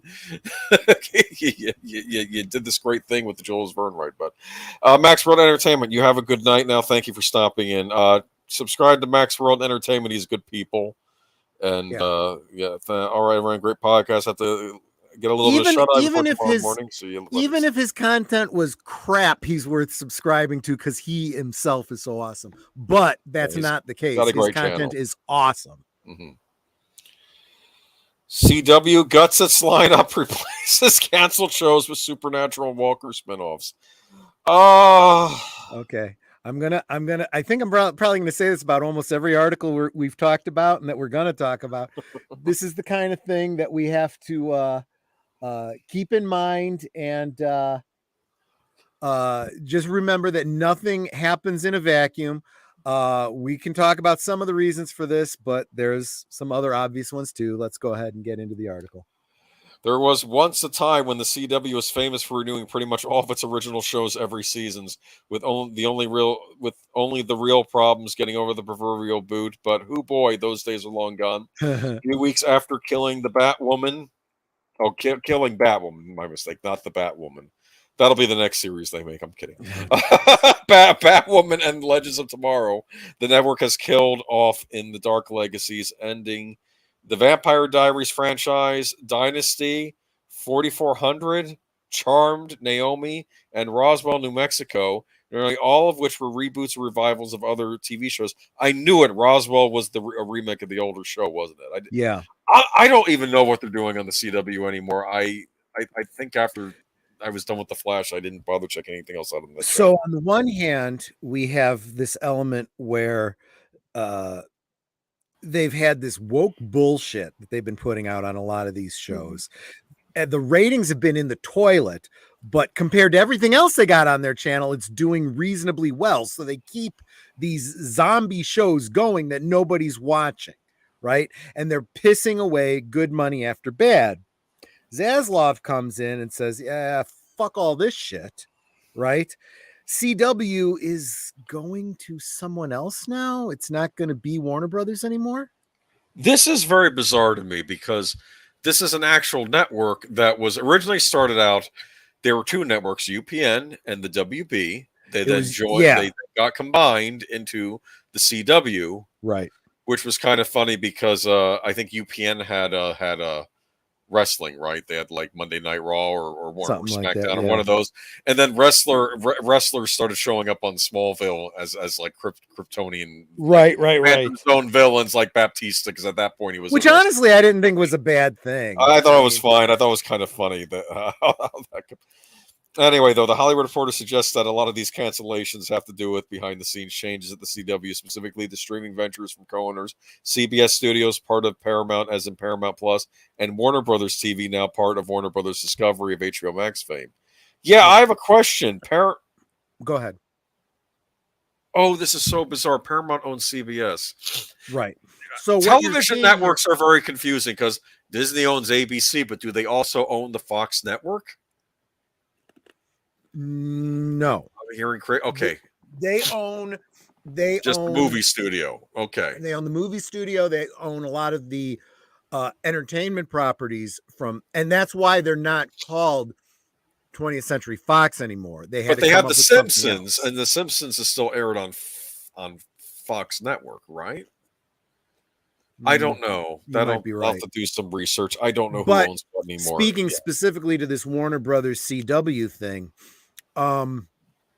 you also have to remember that as the CW transitions over to CBS Paramount, the CBS and Paramount are not going to be able to take any DC properties with them. So even if The Legends of Tomorrow and Batwoman and all the other bullshit was actually doing well, they're not going with the CW. I guess make it called Image Comics. Yeah. So Warner Brothers is killing those shows because nope, you don't get our shows. Those characters come back to us, and we'll do if Warner Brothers has a different television network, or if they put everything into their movies, which maybe it's about time they do. Maybe start focusing on your movies instead of trying to spread yourself way too thin. Also, HBO. I mean, we'll get to them in a minute. I think, or I don't know if we'll talk about tonight, but HBO was known for making these very big deal cable television series. Yeah, but if they're going to be doing TV series of Warner Brothers characters, of the DC characters, it's not going to be this penny ante bullshit that you see in Batwoman, where they're wearing costumes that look, not even as good as the cosplayers that are showing up at conventions. Okay. Do you know what Do you know what I would love for them to do? Darwin Cook's New Frontier as an HBO series. Wouldn't that be neat in live action? I don't know. Oh, you don't know that one? Okay. They did it into one of those 75-minute animated movies, and I loved what I saw when I heard the original story. It was his like kind of retelling of like the Silver Age of DC Comics. And nice. And it was very well done. And he also went into other characters like the Losers and lesser known heroes. And it's really focused on the Losers, yeah. It's really focused on Hal Jordan. I think it's focused on 3 characters. It's focused on John Jones, the Martian Manhunter, Hal Jordan, Green Lantern, and Barry Allen, Flash. How these are like the next generation of heroes after, the Justice Society was disbanded by people who were afraid of superheroes. And it takes place in the late 50s, like right before the election of John F. Kennedy. And it's an interesting story, and it could really make a great in fact in the animated version, they had Kyle MacLachlan play the voice of Superman. I can see that. And Lucy Lawless played Wonder Woman, which I thought was neat. That had to be there had to be a whole contingent of fans that were just cheering. Oh, I'm sure. But I'd love to see, even as a live action show, I think that would be neat. And I don't know that they do that. I don't know if they're planning anything, because apparently haven't those Batman prequel series been canceled? I believe they were going to do stuff set in the universe of the Batman. You got me. I don't know. Okay. I think they're still trying to figure out what they're going to do with those properties. But yeah, the fact that they're canceling the shows on CW should not surprise anyone. These are their properties. They are not going with the CW, so they are ending them, regardless of how they're doing. But the fact is, most of them are shit, so it's probably for the best. Hollywood Reporter suggests that a lot of these cancellations have to do... Okay, we already did that part, but hey, the CW can just air Riverdale and The Flash, so Variety says it is also granted series orders to Supernatural prequel The Winchesters, Walker prequel Walker Independence, and DC superhero show Gotham Knights that is not related to the established Arrowverse of the upcoming video game of the same name. I don't understand, though. If it's not going to be owned by Warner Brothers, do they have to now license this show out from Warner Brothers to show on their network? Yeah, there's probably some licensing that goes into it. Yeah, I don't know for sure, but yeah, I would imagine. But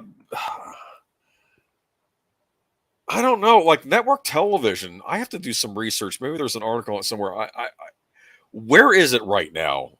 Because we often think about streaming and how it's affecting like the pay cable channels and cable TV. But now I'm thinking about just the old-fashioned network TV. What shape is it in right now? Like, I know CBS still has its usual cadre of shows geared at older Americans. And I guess there's still the reality shows on ABC. And I don't know. I don't know anymore. We have a new viewer here tonight. Morgan Britt, welcome. Hey, everybody. Hope everyone's doing well. I'm new here, and I love the content in the community. Yeah, well, welcome, and hope you stick around. Yeah, Morgan, seen you around. Glad to see you here again. Hope you enjoy it. Hope you enjoy it enough to hit the subscribe button. We do Geeky Geezers every Sunday, kind of catch everybody up on the geek news of the week. And we are on other streams, too. Like Troy has one every Friday on his channel. You can see the... There's a link in the description if you want to check out Troy Pacelli's channel. I'm usually on there Fridays with him as well. So, Yep. Ezra Miller. Speaking of problems that Warner Brothers is having, It's funny because you didn't include the article about the possible Flash recasting, but then again, now I they're saying that's not happening. was so just I going to don't know. say I intentionally dropped that just because there's so much ambiguity about what is and is not going on there. It's probably best we hold off. And Yeah, I agree. That's why I figured you didn't include it. But Ezra Miller aggressive with cops in Hawaii arrest video, film assaults for the NFTs. Oh boy, did you get a chance to watch the video included in this article? I did not know. It's kind of cringy, but I did, so I'll talk to you a little bit about it. The Flash star Ezra Miller was aggressive with cops during their arrest in Hawaii, yelling for badge numbers and giving a strange reason why they record incidents. In a police body cam footage from Ezra's March arrest, we talked about this a little while ago, I believe. On the Big Island, you see cops ask the actor questions inside the bar where they allegedly became agitated with patrons.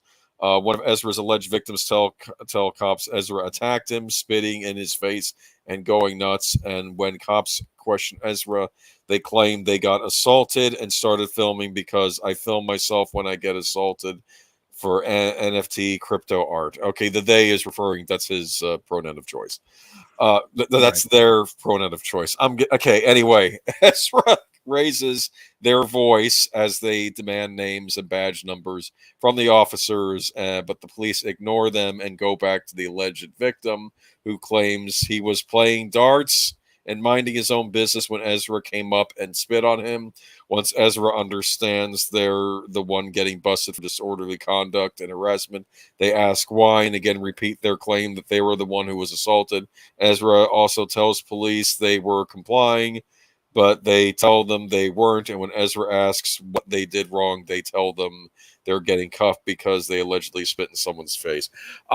Ezra, if you see the body cam footage of him, Yep. he's even wearing purple pants. He just needed the rest of the purple to complete the outfit as the Joker, because that's what he was reminding me of there.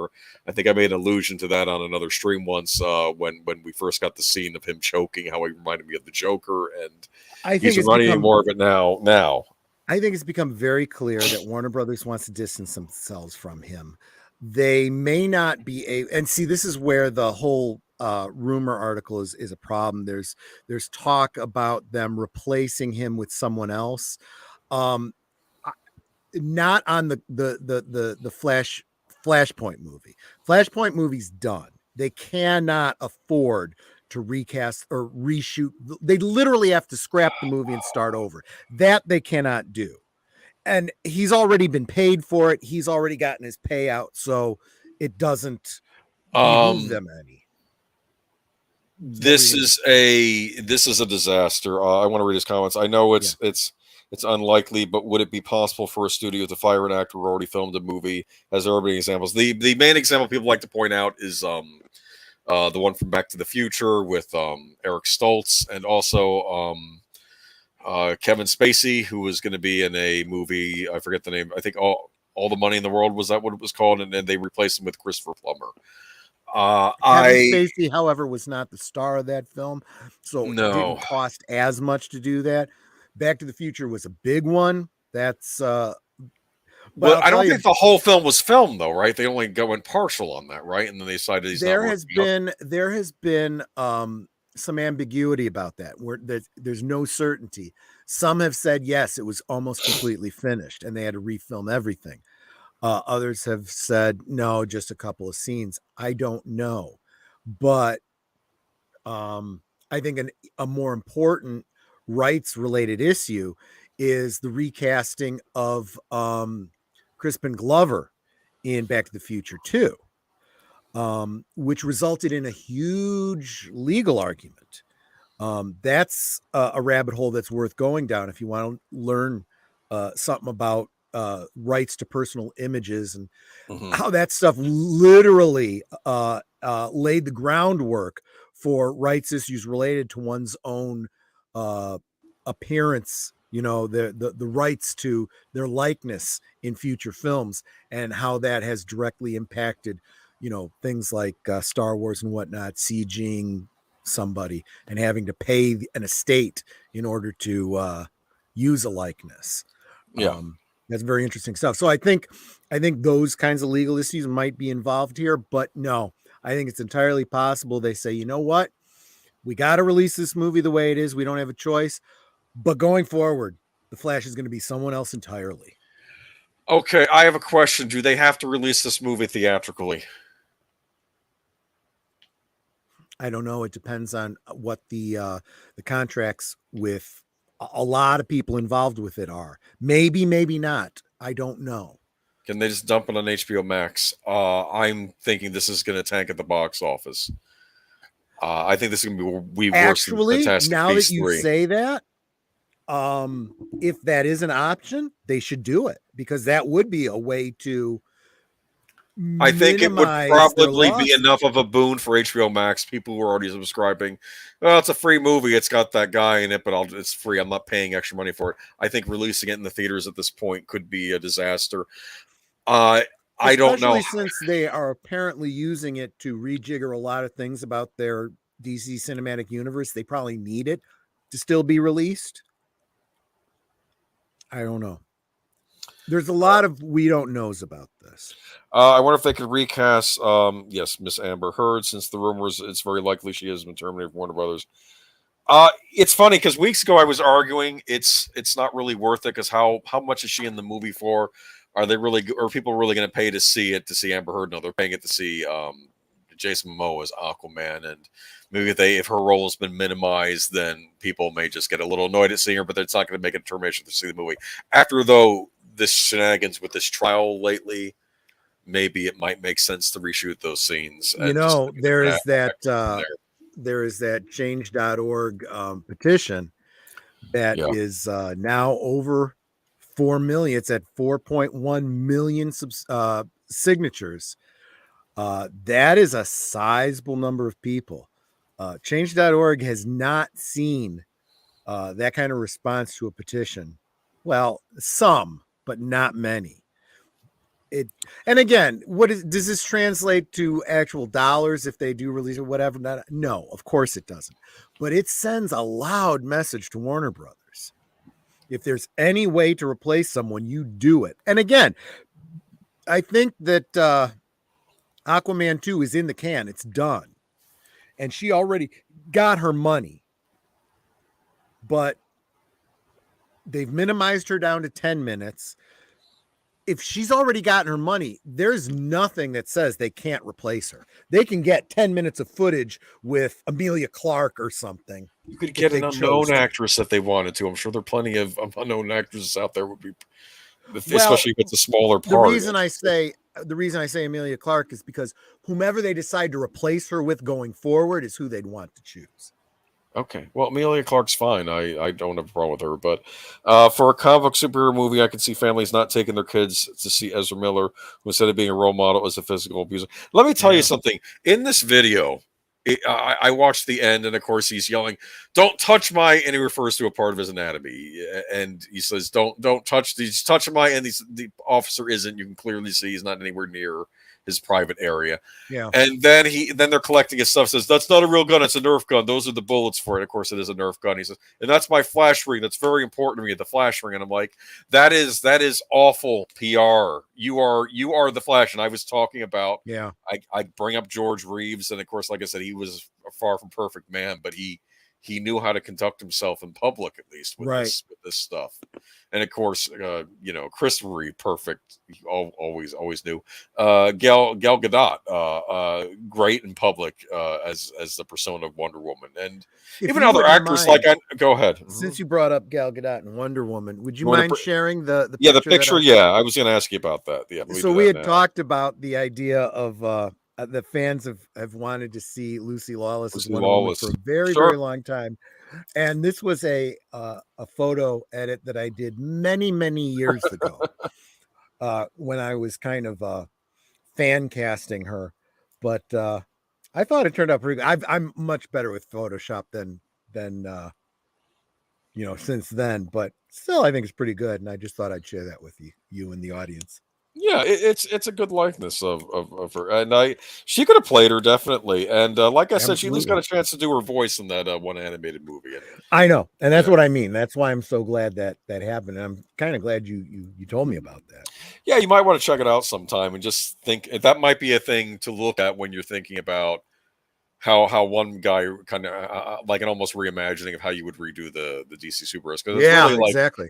it's sort of its own thing, but it's really a love letter to the Silver Age era. He, of course, he was a big fan of that era, Yeah. and yeah, looks good, Troy. And 5 million Thank you. signatures and rising the pitch. Yeah, it's not a good look. And but the Ezra Miller situation, you're right. I don't know how they excise him, and you're right. They've already shot everything, and it's like it might be more expensive to. I don't know what they do. I'm thinking throwing on HBO Max as a freebie because I don't think you can release Actually, that I think in that's a theaters. brilliant idea, Boomer. I hadn't Just thought throw of it on that. HBO Max. You could even turn it into a mini series if you wanted to. It's just maybe film more stuff with Michael Keaton. I don't know 'cause that's they're going to make him the draw obviously now because it's just is. Well, So we just have up to you, complained. man. And Troy, you found us through Stephanie Janicek. Okay, great. So We great. have Good to see you. complained so much about, um, for example, Multiverse of Madness. You know, it's not a Doctor Strange movie. It's a Marvel film that Doctor Strange appears in. You know, and a lot of writers for Marvel are saying they're getting really tired of wanting to write a story about this character, but really all they're allowed to write is the setup for the next Marvel character, you know? So for all of that, um, that's exactly what this Flash movie is. And rightly so. They are using it as a rejiggering of their cinematic universe. So if there's any movie that it would be appropriate to marginalize the main character for the purpose of what they actually intended to do with this movie, this is the one, you know? Yeah. So we'll see. I'm just saying it's really not a good look for Warner Brothers. I'm wondering what Zaslav is saying behind the scenes. I bet he's trying to find the casting director who brought the Ezra I Miller. imagine in board meetings and stuff like that, I imagine the phrase "the fuck is wrong with you people" coming up a lot. They had a chance to get rid of him. I mean, they get rid of Ben Affleck as Batman, and Ben Affleck is not out there, doing this nonsense. But they keep Ezra as the Flash. People like I Ezra don't Miller and Amber understand. Heard are a millstone around these franchises. This is I mean, shit you do not need. you don't need you don't need psychopaths, No, psychopathic actors, and that's the no. problem here. So we got Doctor Who article. We're not No, even talking actors that are like of the caliber of like Marlon Brando or something like that, where you could say, well, no. I'll do whatever I can because this guy is so good. No, these are not that level of Here's the caliber. problem. These are not really established actors. Amber Heard's been around for a while. I think the first thing I saw her was Drive Angry with Nicolas Cage. Never Don't heard ask of it. it's a bad Nick Cage movie. Anyway, which I almost thought was an unofficial Ghost Rider movie. But Honestly, anyway, even Nanette said, what else has she been in besides Aquaman? she was in the Stephen King remake of The Stand, which oddly enough also starred Ezra Miller. Which I didn't care for. The remake of The Stand. And here's the deal. I mean, Nobody would friggin' know her name if it weren't for Johnny Depp. like Let's these just aren't be these honest aren't about these aren't movie stars yet. Let's be blunt No. here. And they're not gonna be. Gal Gadot. I'm sorry, I saw her as Wonder Woman. Whether or not you like that movie, she's a movie star. I can see her being a draw to people seeing the big screen. Criminally underused. I've Yes. seen some of the other movies she's been in, and I'm like, she's better than this. Yeah, she was in that the last Hercule Poirot movie that came out. I know they had that. Yeah, that Which was is weak.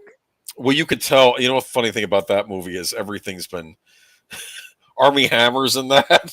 Yes. Like post the cannibalism Yes. fetish controversy. Yes. And also Russell Brand. And I'm like, Russell Brand, he's a YouTuber now. I don't even think he's acting anymore. He's in it, It's like, I do like Russell Brand though. Yeah, I like him as an actor. I like his show. I'm on not saying he's a YouTube. bad actor. I just think it's funny because it's like dated now because like I think Russell Brand's moved on from that and started a new career on YouTube and just maybe I don't know if he still acts or anything anymore, but it's like Russell T Davies confirms he planted Doctor Who red herrings. Now, a few weeks back, I really hope when I told that article about David Tennant coming back that I did that under rumor and speculation because that really was rumor and speculation, and I was. It's been reinforced by another rumor that not only is he coming back, but he's coming back with, what's her name? That comedian that played Donna Noble.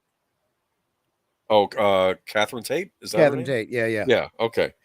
While some Doctor Who fans thought they were certain of who the next Doctor would be, almost nobody predicted it would be Sex Education's Nikuti Gatwa, much to the delight of Russell T Davies. The showrunner of Doctor Who's upcoming 2023 season has revealed that he planted a couple of misleading things about the next Doctor's identity to throw fans off the scent. Speaking to Radio Times and the other press BAFTA Television Awards red carpet, Davies said that he kept Gatwa's casting news, which was announced Sunday, under wraps for 3 months. None of you even guessed, the writers said. He's so brilliant and so popular, he wasn't even guessed. So I'm feeling a little bit victorious here. I hadn't heard of this guy. Is that I think that's a Netflix series. Is that right?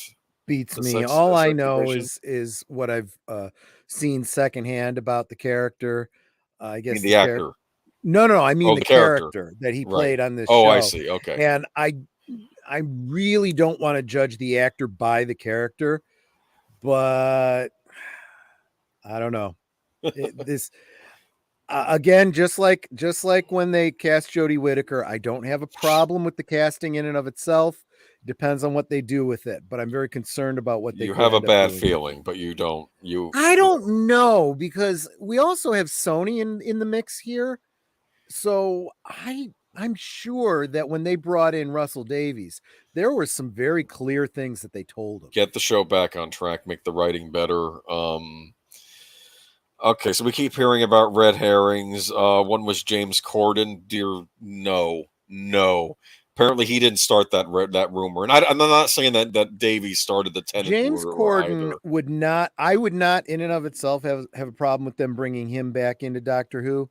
And notice I just said bringing him back. He's been in a couple episodes of Doctor Who. He was on the episode with Matt Smith. I remember that. Yep, and I loved his character. You know, the whole Stormageddon thing. Here's the thing with the Matt Smith Doctor. I always felt like he wasn't in the best storylines, but I did like his Doctor. Yeah. And there was a scene where like they have the thing with James Corden. I guess he has a female roommate, but he's secretly in love with her, and he wants to just burst out and say, "I love you." And finally, he's gaining the courage, and he thinks she's coming back to the house, and he opens up the door and says, "I love you." And then it's Matt Smith's Doctor on the side. Well, it's like I busted out laughing because that was funny. It was funny. Yeah. And Matt Smith's Doctor is on anyway, so I can see him taking that at face value, and it's I don't know. Yeah. Well, it's nice of you. It's kind of like when this happens all the time. I'll say something to the Echo Dot, and I'll, whatever, and I forget that she's primed to respond to the next thing I say too. So oftentimes at night, I'll tell her to turn off the light, and then I'll say to Nanette, "Good night, I love you." And the Echo Dot responds, "Oh, that's very sweet," or whatever. It's like, no, I didn't mean you. It's very sweet, but yeah, you never know, right? I mean, that might be a thing in the future, right? Oh God, going by that, there have already been movies about that. So have you seen Her? With Joaquin Phoenix and Scarlett Johansson as the voice of his I have operating not. system. That is one I'm gonna have to scream at you to do a rewatch of one day. Well, maybe there's a YouTube channel that does like quick synopses of movies, and so I basically know the story, and that just creeps me the hell out. I consider that movie an awful dystopia, even though I don't know if that was the director's intent or. Because there's nothing necessarily wrong with that future. It's not like crime or pollution or other things are out of hand, but it's like everything's awful because like everybody dresses badly, like the style's bad, the food looks stupid. the guy works for a place where he writes letters for people because people have become so inept at writing that he has to write Does letters to their sound loved like an ones for interesting him. social commentary. It's though. just it's a horrible future. Like the game he was playing on his stupid motion game system looks stupid. Like everything just looked dumb. And then of course the Are you AIs sure this so is supposed to be the future? I mean, no, I'm terrified that it was a predictor. I argued when I saw that movie, in this future I would be a supervillain. I wouldn't care anymore about protecting my fellow citizens. I know. Feel like Don't I'd you be a feel? supervillain. I am not saying I would ever do this or suggesting anyone ever do this, but I could see a so-called supervillain, releasing some sort of a virus into the Ethernet or whatever to destroy computers, to force people to, get their heads out of social media and start living their lives. Everyone's head is stuck on devices too. They're not even, and everyone looks like it's like now but worse. That's how I describe the future in that. And it's that's usually good science fiction too. It makes a commentary about. It probably was a really good science fiction movie.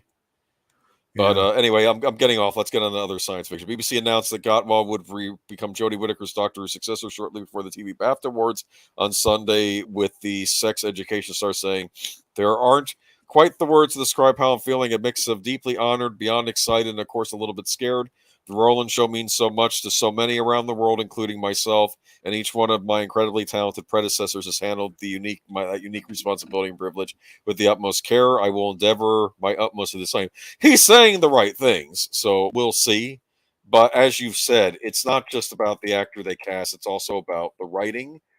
And we need better writing in the show, and we need some retconning of some damage they did to the lore. And I'm not convinced they're going to do that. It is Davies. We'll see. Mm-hmm. But I'm not holding my breath. As you said, I would pass out. So if anyone could, he can. Whether he will or not remains to be seen. I'm worried he's not going to. So, in other words, I take away from this article that he's thrown out a bunch of red herrings. That means any rumors we've heard thus far, we should probably just take with a grain of salt. Including the ones of him retconning. He may or may not be doing it. Right. We'll see. But I have no intention of bothering with the show until I hear that they've rolled back the canonicity of the Timeless Child, and they don't have to remove Jodie Whittaker's whole Doctor from canon. They just need to establish that William Hartnell was the first Doctor. If they don't do that, I'm not coming back, period. Scream sequel seeing return to Melissa Barrera, Yasmin Savoy Brown, and Mason Gooding and Jenna Ortega. Okay, cool. So now, I gotta say, I have not yet seen Boo Scream or whatever, the Scream, new Scream. I don't know what to call it. It's the most recent Scream movie. That's the joke. No, that's the entire thing. I would argue it's a play on what they call in the movie the requel, which is a horrible term, but it applies to at least what we've been dealing with and screaming about in fan communities the past few years. How Halloween comes out, right? The newer one that came out, and it's both a sequel to Halloween, but they're just calling it Halloween because it's a requel, because it's like reinventing the franchise for a new generation. Like calling it second Scream, I mean, I don't know. It's not the second Scream movie. It's really Scream 5, but don't call it that. It's Scream, because that's what Hollywood does. That's why this one is just called Scream. It's a play on Hollywood stupidity. No, but they're making fun of that in the title. I get it. But for our purposes, how do we refer to both this movie and the original Scream? I got to say the original Scream and the new Scream. That's the only way I can do it. You could just put the year next to it as well. That's what some people do. Then I got to remember the years. Hell, I wasn't very good at remembering years in history. It's this year, 2022. That's when it came out. Do you know what the movie is? I can't spoil it for you, but there are some obvious, in some ways subtle or not subtle, or maybe on purpose, or maybe of some trends that happen with certain Star Wars sequels that are in this movie. Do you understand? Oh yeah. We kind of talked about this when Like it there's came out. certain parroting of it here. Yeah. And I don't want to say how, Yeah. but it's kind of fascinating how Look, by and large, what I heard, it's almost a commentary on those movies in some Oh, yeah. level, because you know what I Scream heard likes to even comment from on you, movies. even Yes. from you at the time, was that this was a pretty good movie. And maybe this is a bad analogy to make, but it sounded to me very much like how I feel about Ghostbusters Afterlife. It's a sequel, Yeah. but it's also kind of a reboot. Yes. And it's a good handing off. Yes. It paid homage to what came Yes. before, but it brings in a whole new cast. So when I see this, I have no idea who these kids are. But if these are all the people that were in the last movie and it was, you know, handed off to them, then good that it's bringing them back. Let them run with it now.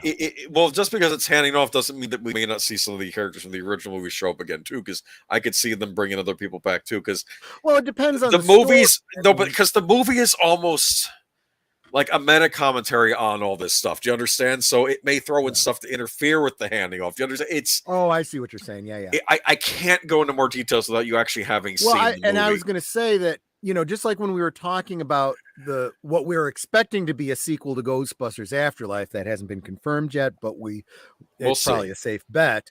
Could they bring back, you know, the previous Ghostbusters? Sure. But if they don't, I don't think anyone's going to be bothered. They did what they needed to do. They'll probably bring back Ernie I'd like Hudson. Winston, and they'll probably bring back Dan Aykroyd. But if those are the only two they bring back, I don't think anyone's going to mind. Yeah.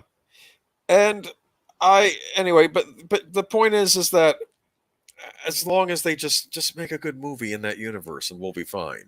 Exactly. It doesn't even have to include all the same actors if you just want to make a good movie in that universe. I again, not knowing this Melissa, Jasmine, Mason, and Jenna, just from the pictures from the articles, it looks like a pretty diverse crowd. I'm not expecting to hear anyone saying, well, I've got a problem with these girls or these people of color. Nobody cares. Nobody's ever cared. Again, it's kind of funny because even though I don't want to. Hell, I think you're rooting for, if you see a person of color in a horror movie and they survive to the next movie, you're screaming, yay. You know, because usually they didn't go there in the movie, but I could almost see the mechanizers in the movie almost wanting.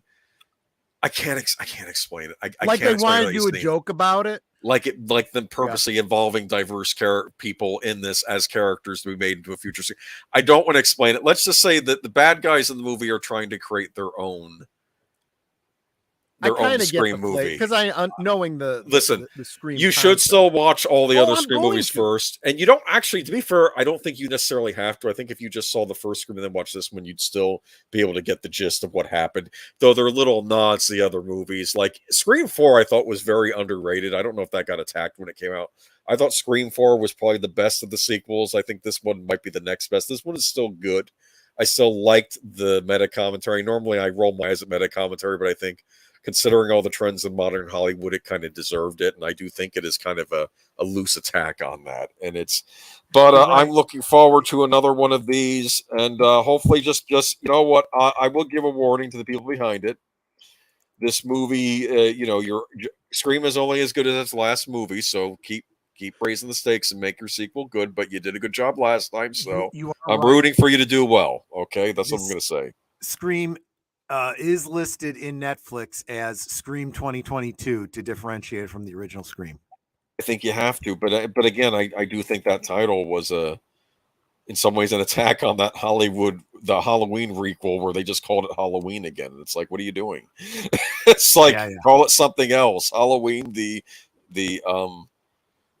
revelation of Michael Myers, or the Michael. And the only reason that Halloween Revelations, or some stupid title like that, you know. And the only reason I haven't gotten around to seeing this Scream 2022 is specifically because, like you said, I haven't seen all of them yet. Watch them all in order again. Well, I just recently got them all, but the last one on DVD, so I am going to rewatch them, and then I'll watch 2022. And Scream 2022 is currently streaming if you are a subscriber to Paramount Plus. And at least there's one good reason to be subscribing to Paramount Plus, but it doesn't countermand all the bad about it. No. They're not getting my money. You could also just rent it from Netflix if you just want to rent it, or That's exactly. or wait for a Black Friday sale if you don't feel like paying full price. These things go. That's down why I was nothing. just on Netflix, because I just added it to my queue. Okay, so here we go. Jason Lives, the court battle that's killing Friday the 13th. Enjoy your Scream movies as your replacement slasher series, because I don't think we're ever seeing another Halloween movie. This is another one of those franchises where, because of the lawsuit, we are seeing the splitting or the cleaving in twain of the proverbial baby. Yeah, this is the what is it? The King Solomon story, right? And the two parents or two mothers claiming the child is theirs, and it's like, and the one mother says, "I'll cleave the child to," and the one mother says, "Don't do that. I don't want. No, you're not going to do that. I'll give it up." And says, "Okay, you're obviously the mother then, because you didn't want the child cleaved into," which I thought was that's a great biblical story, and that's what it reminds me, and it applies to a lot of things these days, at least as far as our movies go. CNN, it wasn't a shock when LeBron James showed up to a Lakers game on Friday on Halloween 2018. Dressed as Jason Voorhees from the Friday the 13th horror films. James had previously called the series one of my favorites and posted an Instagram photo of himself dressed in Jason's chosen headgear, the hockey mask. But James was more than a fan. Days before his costume caught attention, it had been reported that James was interested in bringing the horror icon back to the big screen through his production company, Spring Hill. Reboot never happened as King James was conquering the court. Jason Voorhees was stuck in one. I do like that play on words. The subject of a legal battle that has left the horror franchise in limbo. My feeling is that there's a lot of bad blood between both sides, says Larry Zerner, an entertainment lawyer in Los Angeles. He used Twitter to update fans on the latest dispute of the screenwriter and the original producer, but he's more than just an observer. Before he became a lawyer, Zerner was a victim of Jason Voorhees. For half a decade, Friday the 13th had been stuck in a copyright dispute over who owns the original script, with the result in part affecting who can use the iconic hockey mask going forward. Cue Zerner's on-screen death.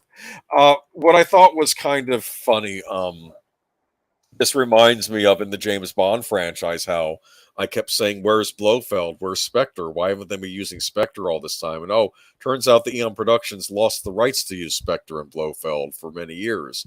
So I would have actually been nicer to them had I known that when I was watching the Brosnan era movies, because I was like, I want Spectre back. And it's just... and now it looks like this is even worse with Jason. In 1982's Friday the 13th, Part 3, he plays a prankster named Shelley, who, along with his friends, are attacked by Jason in cabins on Crystal Lake. Oh, this is the lawyer. That's funny. When Zerner's character is killed, Jason takes ownership of a hockey mask that Shelley had used to scare one of his friends. That accessory could go on to define the killer's film legacy and play a key part in the case Zerner is now following. I love that my two passions intersect. Copyright law and Friday the 13th, Zerner said.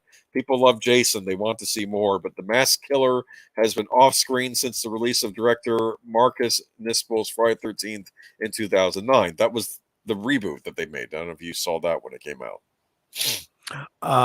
No, I don't think so. Okay, well, it was interesting because it was sort of a retelling of the first three, because it shows this incident with his mother, then it shows him wearing the bag over his head many years later, and then of course he gets the hockey mask in the movie. It was kind of interesting. I don't know, but so that's the problem. Most fans will when you talk about Friday the 13th, you think about Jason and so forth. They immediately think hockey mask, right? In fact, even Scream even kind of made a nod to that in their first movie, the trivia question, where they said, who was the killer in Friday the 13th? Oh, it was Jason Voorhees. No, it wasn't. It was his mother, right? So there's these elements, all of these lore elements are separatable by who wrote them, who came up with those ideas.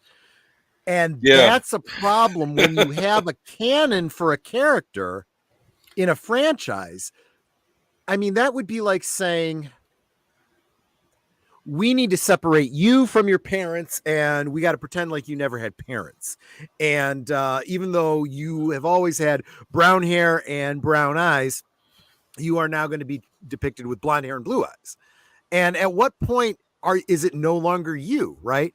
And this is not the first time we've seen this. Probably the biggest landmark case was National Comics versus the Siegel. I can't remember if it was Siegel or Schuster. It was one of their Siegel, I think. Siegel. I think it's Siegel. And it was they did the same thing. They split the proverbial baby, and they split the elements of Superman from later things like Superboy and so on and so forth. But then that gets crazy when years later, the person that came up with Superboy is like, well, but then I created that. Okay, well, now we got to change the origin again, or we got to reboot, or we got to whatever. And then you start getting into costume changes where you get rid of the briefs and, all these things where people start going, this is no longer Superman. Well, this is the same situation with Jason. This, in theory, is no longer Jason. If all that lore, I mean, honestly, you can't do another sequel now. What you have to do is, and they tried it and it didn't work, you got to reboot it, with just the elements you have. Okay, Jason, who's an immortal killer that wears a hockey mask at Camp Crystal Lake. Go, or maybe you can't even use Camp Crystal Lake. I don't know what you can and can't use. But the reboot didn't work. I mean, nobody. What was that? Was that Rob Zombie? No, that was Rob Zombie did the Halloween reboot. Sorry, yeah. It gets I don't know confusing. who did the Friday 13th reboot one when they did it. It was I don't know. But it wasn't what you call a financial success in that, you need to. I don't remember how well it did. I think that they were toying with the idea of a sequel, but then all the rights crap happened. Or maybe they were planning to do another reboot. I don't know. Let's be honest here. In the original series, he had gone to space at this point. When that happens, you got to reboot, right? I would think so. Yeah. I mean, that was part of my argument about Hellraiser, because Hellraiser Bloodline covered from the beginning of the Marquis de Lachaume, kind of giving the, in quotes, origin to all the characters up through a future where they, in space, figure out a way to stop the Cenobites. So anything kind of takes clever place idea, though. Yeah. Oh yeah, it was a great story. I just felt like they tried to cram too much into one movie. They could have made 3 movies out of that. That could have been a series. Yeah, that could have been like the next 3 movies. They could have just done one in the modern, one in the past. And then, that ended up doing is relegating any movies that came after it to taking place in between the previous movie and the end of that movie. And it's like, well, we already know where it ends up. We're just, following along for the ride. So if they reboot it now, who cares? Now there's another one where the rights are all in a mess. So I don't know, man. Go ahead. On the one hand, I like that creators are getting their rights reasserted. Okay. Because I'm getting sick and tired of the creatives being cut out of, the fruits of their labors by these companies that didn't do anything to create this product, right? But at the same time, if it becomes this kind of a battle that destroys it all, it's a scorched earth prospect. What we really need to start seeing is the companies behaving the way they should and saying, okay, fine. You got your rights back. Let's relicense. Let's, we'll give you your due, and let's keep working together in a good business partnership, Yeah. But no, I don't see any companies doing that right now. No, That's they the say problem. both sides of this are dug into foxholes. The only example I can point to was when Warner Brothers and Fox came together. I think it was Fox. Came together on Batman 66. And it got a very nice Blu-ray release of that, actually. Incredible. And all kinds of marketing. And the money started pouring in, and both sides are reaping the benefits of it. And they even did all these years, neither was making anything on it. And they even did a couple of made-for-video animated movies featuring Adam West and Burt Yes, Ward they did, and and Julie a comic Newmar. book Yeah. series too. So that was kind of neat that they were able to bring that back. That is, I see that as the poster child for, here's how you should be doing it. Everybody wins. Going back to our good old days. Just this once, everybody lives. That's Yes. the line that the doctor delivers in the Empty Child, right? As creepy as that episode was, big happy ending. Well, apparently Voorhees is not going to be seeing a Second Life anytime soon, because I think that's some of the licensing is you can make a Jason movie, but you can't use the words Friday the 13th in the title. Yeah.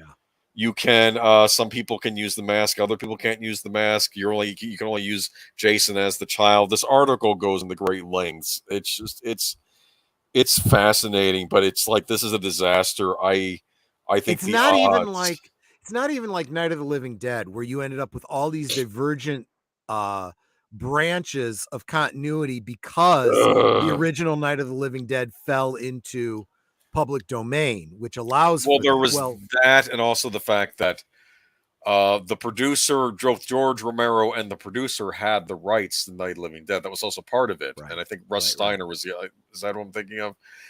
No, I could be wrong. Honestly, that was different in that there was some great stuff that came out of that.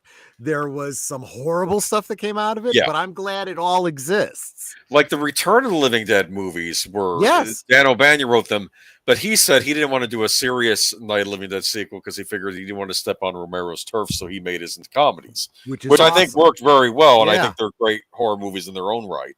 And then we had the Romero movies, and then we had some other ones that came later, which are not so good. Right. Like, I think they did a Night of the Living Dead 3D, which is, I don't think it's endorsed by anybody. No. By any of the creators. Who's in it was the guy that played Captain Spaulding in the the clown makeup. What's his name? He passed away not too long ago. Tim Curry? No, not Tim Curry. Captain Spaulding. Oh, I know the actor from the Rob Zombie movies. I know him. He's good. He's a good actor. He's funny in those what is it, Devil's Rejects movies? Yeah, that's what it was. Right. Yeah. But it's just, then comes the question of the mask. Do you do a new mask like they did before? Sid Haig, that was his name. Sid Haig. Okay, yeah, no, good actor. I'm sad he's not with us. Do you even need a mask? Cunningham says he prepared the fight to see Miller tries to make Friday the 13th when an adult version of Jason character center, and it was an adult Jason without a hockey mask. I can't imagine they would be very successful. He added, "This is a disaster." You have to, I mean, in theory, you could do a Superman movie without the cape and the costume. Yes, you could. It's called Smallville. It's really, right. It's really hard to do action figures and lunchboxes like that. And plus, people get frustrated by the time we get to a 10th season. Let's see. Deleted scenes. He has coming. Are we surprised by the deaths in the remake? The last character standing was not who I was expecting. I haven't seen the remake in years. I do have it, though. Maybe I should give it a rewatch. But I don't know. Here's the thing. I know a lot of you out there, you love your Jason Voorhees. You love your Michael Myers. Mm-hmm. But I think we're getting to the point where we kind of maybe should move on from them. There are plenty of other slasher movies out there and plenty of new slasher creations to be made. And maybe that's where we should be looking. For a story that's run its course, right? I think Friday the 13th ran its course after part 4, and I'm being generous there. And there's I'm not as big a fan of those as other movies, but yeah. And there's nothing that says you can't do like a 4K re-release or director's Oh, they're doing that. Stuff they're doing like that. Yeah. Because as long as you keep the franchise alive, you can continue the marketing, and then you get the Funko Pops and the NECA figures or Mego, depending on which one gets the license, and so on and so forth. Right now, we're never going to see another Jason figure. So, the NECA figure is unobtainable for a reasonable price on the secondary market. Wait a minute. We're never going to see another Jason Voorhees action figure?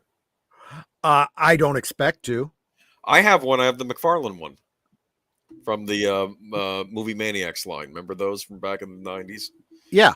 And I suspect there to be a kibosh on that now. There was a lot of Jason action figures that were in queue and being developed by NECA. And I know Mego was trying to get the license to do a version, and it all fell apart. Okay. Yikes. It's just it's licensing. It's something so simple that existed years ago, and it's now all fallen apart. I don't know. I'll say this though: if you're looking for slasher movies from the '80s and late '70s, if all you're familiar with is Halloween and Friday the 13th, you have a ton to sift through. My Bloody Valentine, The Funhouse, that's a favorite of mine. There's, like I said, the Canadian slasher movies and the American ones, and as I've said before, I think Scream is neat because it kind of combines the two of them. Because Canadian slashers are more like whodunits, where you're trying to figure out who the killer is, whereas American slashers, it's usually an established killer that's on the loose. I am going to say this too about what was it? Friday 13th, the original screenplay. You could tell that it was supposed to be a whodunit slasher, like the Canadians usually do. Yeah. Except your prime suspect wasn't introduced to the last 10 minutes of the movie. Right. Maybe you could have had a scene with Mrs. Voorhees earlier, like meeting some of the counselors and then leaving again. That way she at least can be a considered suspect. That's kind of cheap because this one doesn't become a suspect until very late in the game, so you never had a chance up to this point to solve. But you're thinking it's one of the other counselors, right? Like the mustache guy, or right, or something, or the creepy guy that was warning them, or something, right? It's Sweater Lady, it's PTA mom. It's Karen.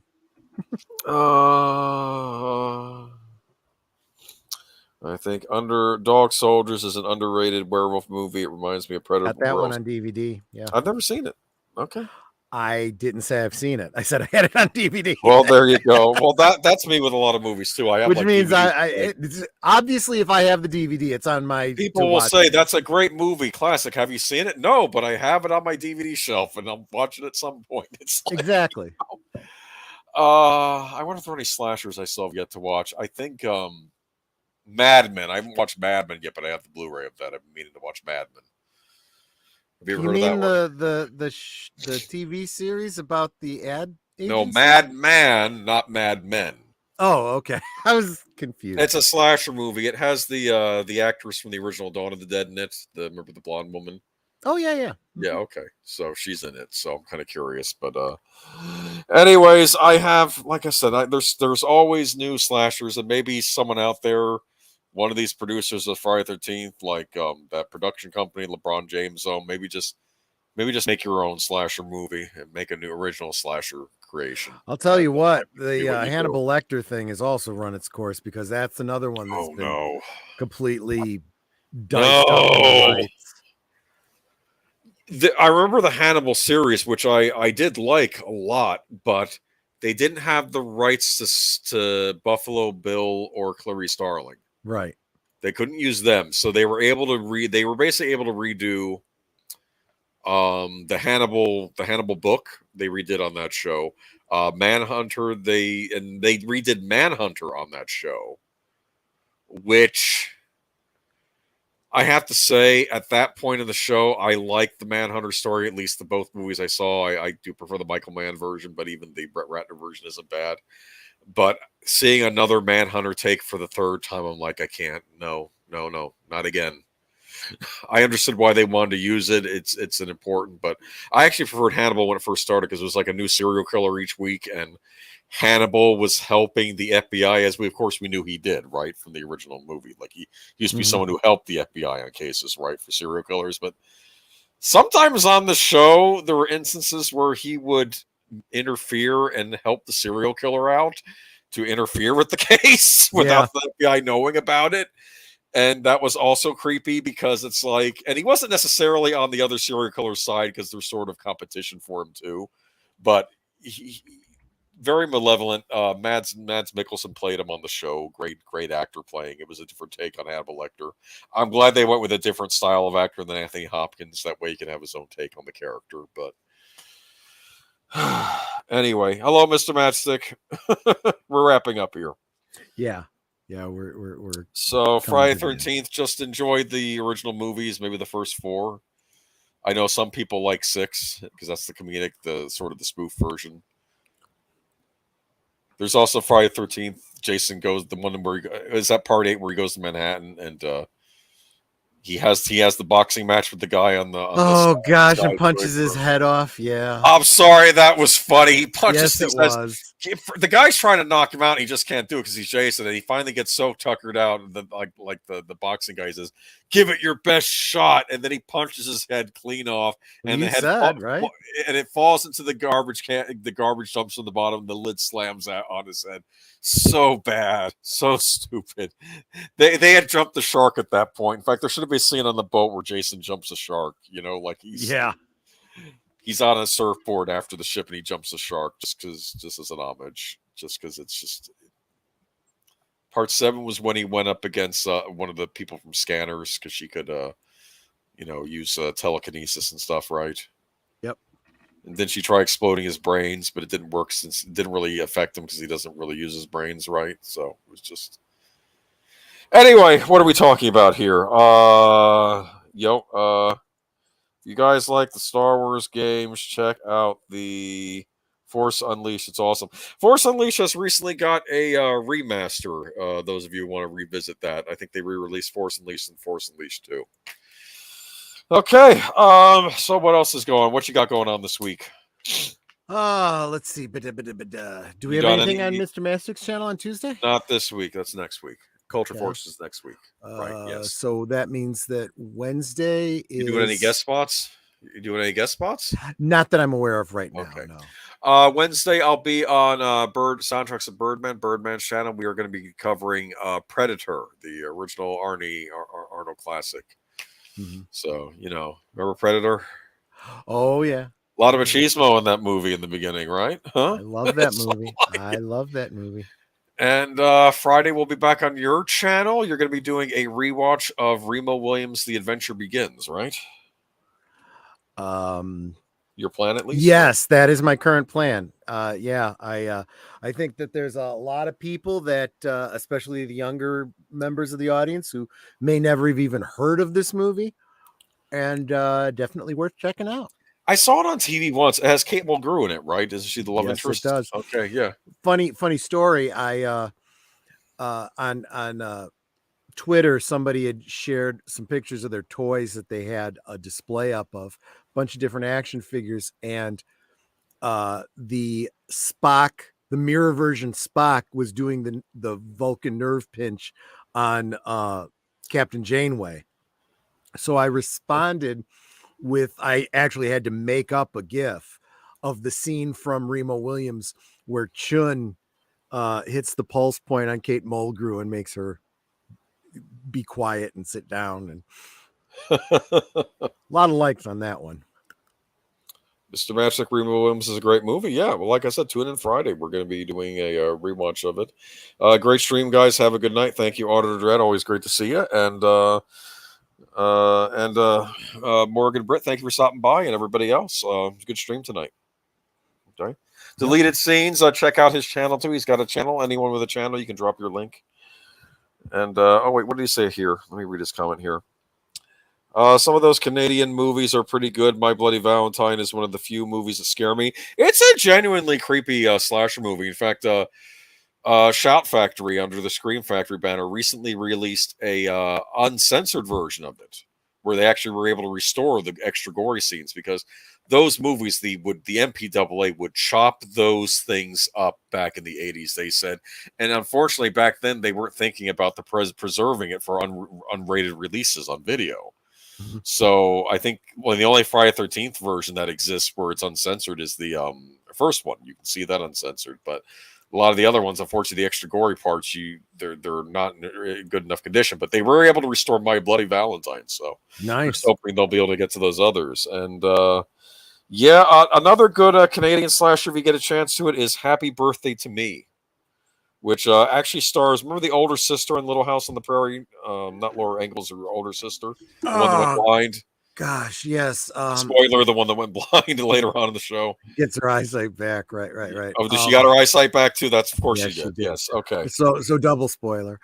For what 40-year-old show. So I mean, Oh my goodness! Look at the time. Yes. Melissa Great stream. Thank you. Melissa Sue Anderson, right? Was that her Yeah, name? she's in it. Yeah, she's in it. And I like her a lot. yeah, Netter's channel, deleted scenes channel. Sorry I kept you on so late, Troy. I didn't mean for that. Okay, I think we got talking about That's okay. Doctor I had fun. Strange. Okay. But okay, so we'll be back next week and keep it real. Check it. Oh, what are you doing Saturday? What's Saturday stream on Big Al? Oh, Saturday we're going we're switching over to let's see, that's Big Al's channel for a rewatch of don't remember, but I can check really quick. Big Al's really good about having his videos up in advance. Is it Stripes? Oh yes, you're right. It is Okay. Stripes. Yes. Okay. Yes, That's a good movie. That's a good movie. That's an awesome movie. Classic Bill Murray comedy. Also, Harold Ramis is in it too, right? Yep. If I'm not mistaken, John Candy has a part in it too, and John Larroquette actually is in that, right? Yes, he plays like. Oh yeah, just a good cast in that. But yeah, the spatula treatment. So, anyways, it should be a fun night. So, and also we'll see you again on next Sunday on Geeky Geezers. So, y'all have a good week. Take care, y'all. Bye bye. Bye bye.